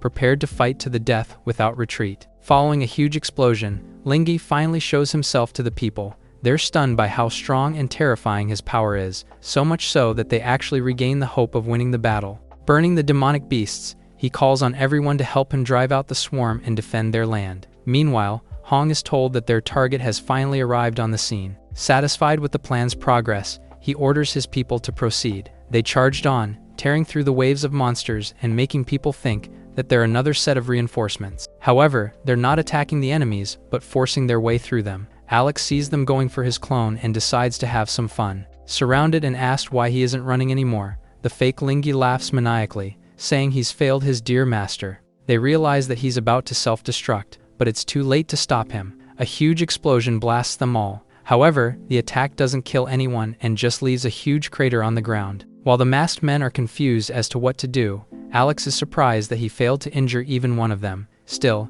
he should be able to cover things with the self-destruction. His plan is interrupted as a familiar voice called. It's Nini, vowing to bury them all with her father's disciple. She jumped down, refusing to head to the portal and escape with the main group, and revealed a glowing artifact in her hand. Inheriting her father's wishes, Zora's memory will live or die with the city. The power of the heavenly stars descended from above, and people stared up in awe of the astral array. Countless beams of light rained from the sky and hit the land. Targets are left encased in stone, unable to move from Zora's attack from the other side. The job changers take this chance to fight back. They hack and break the immobilized bodies, doing their best to deal as much damage as possible. However, Nini's own body was breaking from the weight of using the artifact. It's far more than she can handle. While the others worry about Zora's daughter, the masked men urgently work together to break through the suppression. Syncing their thoughts and gathering their power, they miraculously managed to free themselves from the astral casing. With this, they were free to attack Nini, who was vulnerable from holding the spell together.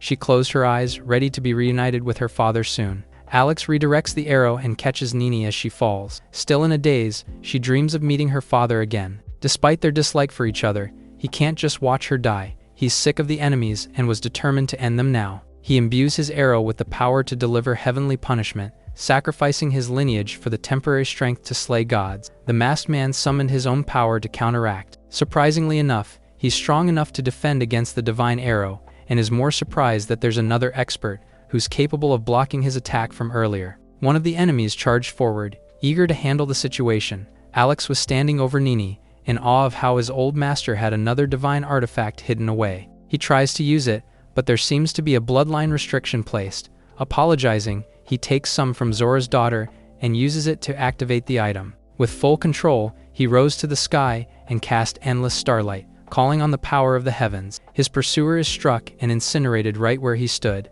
The others realize that they have no chance at victory and try to retreat, but the entire area was being consumed by the astral flare, disintegrating everything it touched. With this, all the monsters and enemies are wiped out in an instant. The humans looked on, doubting the fact that they won. Finally, the city lord screams and announces their victory. People rejoiced and attributed their safety to Zora, who helped even in death. Meanwhile, Alex returns the artifact to Nini, wanting nothing to do with it. He hears someone coughing nearby and sees the leader of the enemies, who miraculously survived. Despite his actions, he thanks Alex for saving the city and says he had no choice. He's offered a chance to live in exchange for a favor. While they talk, the masked men report back to Hong. Just then, Chenlo emerged from the bushes. Holding a tied-up piece of cloth, he delivers the head of their target. He explains that the man who moved beneath the city walls had no connection to the incident. After thinking about it for a while, the boss swiftly reached out and grabbed him by the neck. Indignant as the child he raised now had the gall to lie to him. As he struggles and vows that he isn't,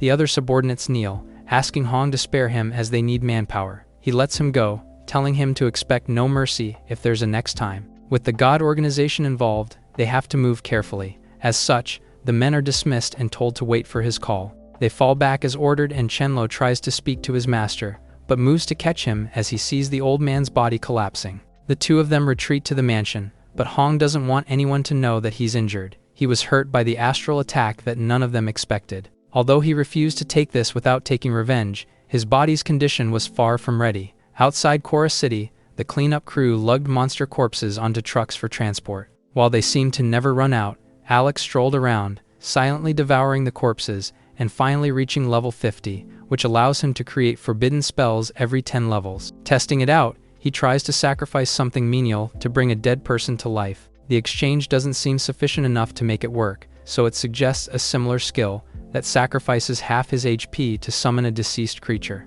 He gets the brilliant idea of calling Zora back to life, but holds off on it for now since the undead will be far weaker than the original. He heads back home to rest after the long day. Sometime later, parents gathered as it was finally time to start the academic semester. Both Alexes stood there, with the clone acting as the student. The original kept his disguise as a bodyguard to attend school beside his double. They notice Nini walking toward them, but she's more interested in the bodyguard. His life signature assures her that he's the one who saved her life. She's told not to think too much about it, but she dislikes being indebted, so she hands him her contact details in case he needs help. With an invite to go to the Supreme Academy, he promises to go, but not for her. They part ways just like that and, soon enough, Wang instructs them all to take their first step to their universities. A handful of people are given priority departure as new students of the Supreme Academy. After them, the rest are called on to enter the portal array, and are all consumed by a brilliant flash of light. Daxia Academy is stunningly magnificent.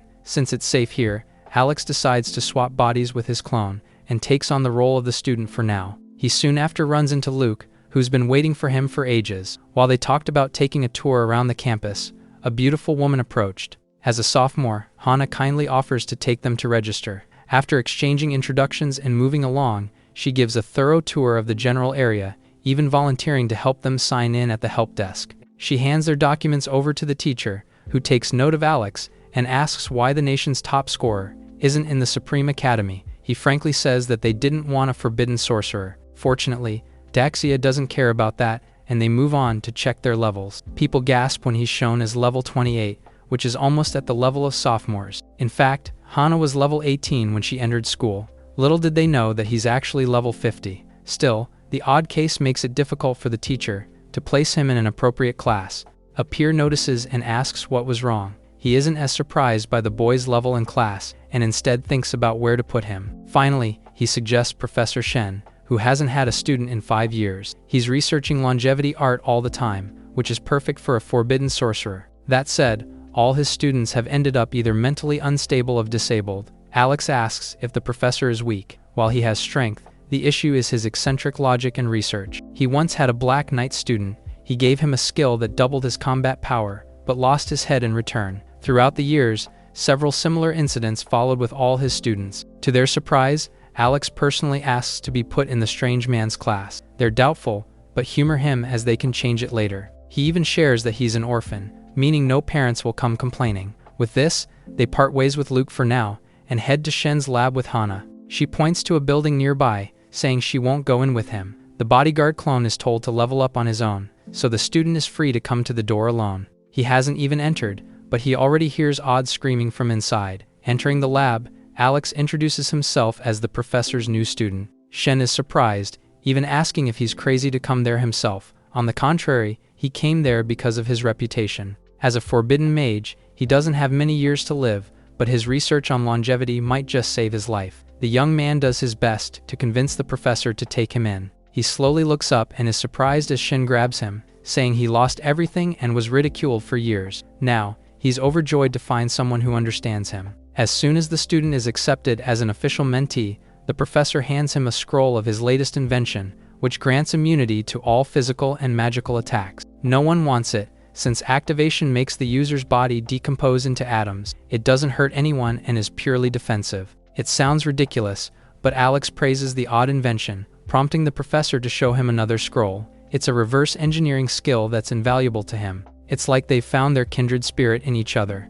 Intrigued, he asks to study the true potential of all his other skills. Shen excitedly rummaged through his decades-old boxes. One scroll rolls to the student's feet, and he's surprised by what he sees. When he gives a brilliant suggestion, the innovator is amazed by his mind and decides that they are no longer student and master, but best friends. Alex spends a long time with him. Even when leaving, he thinks about studying more skills with Shen soon. A week later, it's time to enter the Crying Soul secret realm. The Dean of Daxia Academy appears. Everyone is in awe of Bing, who holds 16 different titles. He explains the prize of the assessment, which is 10,000 Academy credits. Such an amount can even get one legendary grade gear. After forming groups, they'll be accompanied by a sophomore for safety. Alex wonders if anyone would even want to group up with him. After all, no one would want a forbidden mage in their party. That is, except Luke, of course. He pulls his master to his group, certain they'll take him, but Tien argues the moment he sees him and refuses such a member. Even if they're friends, they can't gamble their future for connections. They even compare a forbidden mage to useless trash. Alex stops him from persisting, understanding their qualms about it. As things died down, the sorcerer swiped a strand of their hair, intending to use it for a cursed spell. Luke remains loyal and leaves to join his master. He eventually gets dragged away before he could start a fight. Considering the academy's size, they hope to find 3 more people to invite. Tien walks away to look for more members, but he doesn't get far before he falls to the ground, while clutching his stomach. Some time passes and Luke walks back to his master with pride. He introduces their new members, Wenyu, Shuyu, and Duan. They don't look like the strongest bunch, but it doesn't matter. Now that they're all there, it was finally time to head out. At the entrance of the portal, they see Hana, who's surprised to see that he's unscathed after a month with Shen. Not prying anymore, she introduces herself as their safety officer, who will help in case of danger. After confirming her instructions, they stepped into the gate together. The inside is bleak, and just finding their targets seemed to be a big challenge. Shuyu volunteers to lead the way since his defense is high. Later on, Luke groans,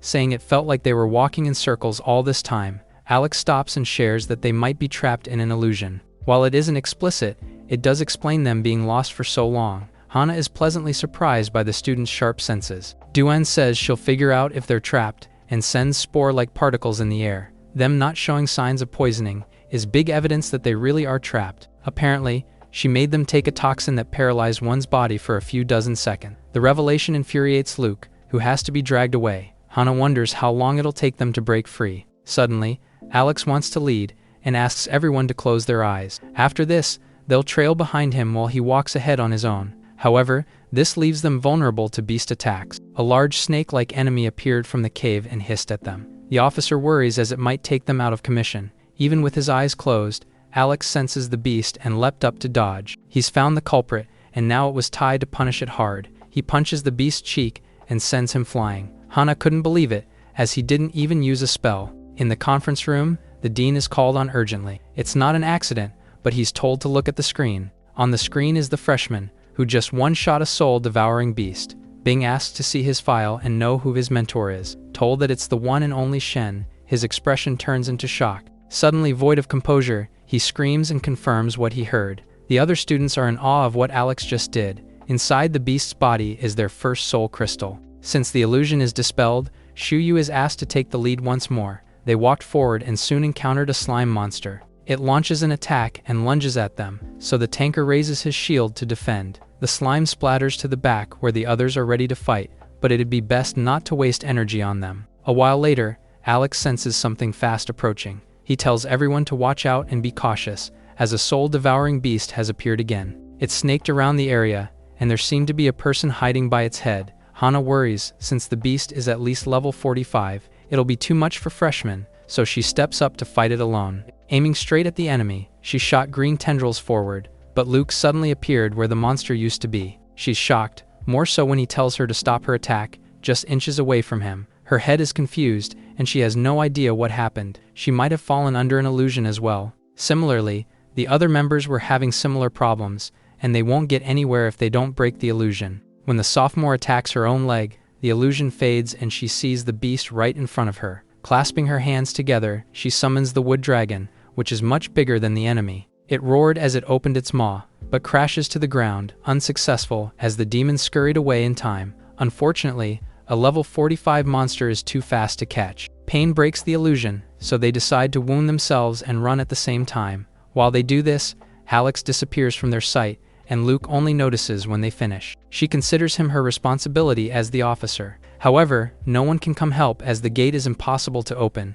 Until the time is up, she questions why such a high-level beast was there. With no reinforcements, the students offer to work together and survive, since no one from outside can enter. While Hana is touched by the gesture, the rain comes unexpectedly. What's more, they couldn't move at all. It was Duin's temporary poison, which she used to prevent others from stopping her. Their screams to tell her that the plan is too dangerous falls on deaf ears. Meanwhile, Alex was breezing through the cave, spending his time getting chased by the soul devourer. He lured it there, but it still wanted to fight him. But all it could do now that it's achieved its purpose is die. He wonders how many fun things are in the secret realm. While walking around, he hears sobbing and sees a woman nearby. When she says her boyfriend broke up with her, he kindly offers to take the spot in her heart himself. She's delighted by his generosity and asks if he's really okay with it. His tone goes cold as he raises her body by the neck. It was a soul devourer, disguised to fool and seduce him. He throws it at the wall and takes it out, but its small body isn't enough to fill up his devour skill. Before he could absorb it, a stern voice orders him to stop. Another group appears, saying they discovered the beast first and demand to have it back, but their logic of owning things they saw first was flawed. Despite Alex's provocation, a woman tries to reason with him calmly, saying they've been chasing the enemy this whole time. He argues that they failed to catch it, which is why it's in his hands now. Taking the crystal inside, he tells them to find another one instead. Tensions heighten as they get irked by his arrogance. One member tells them to be careful not to kill anyone, but they spread out and surround the young man regardless. Summoning their power, they threaten and force him to surrender the crystal. Alex is just surprised that this doesn't go against any rules. One of the students finally struck, ordering his large energy projection to swing its blade. It's powerful, but its blade is stopped mid-air by a couple of the target's fingers. They couldn't believe it. Still, another group member ambushed from the side, wanting to attack together. While his arm is stopped by Alex's other hand, he doesn't mind, as he just wanted to give his comrades an opening to strike. The remaining casters shoot spells from far away, aiming at the mage who was already defending against two people.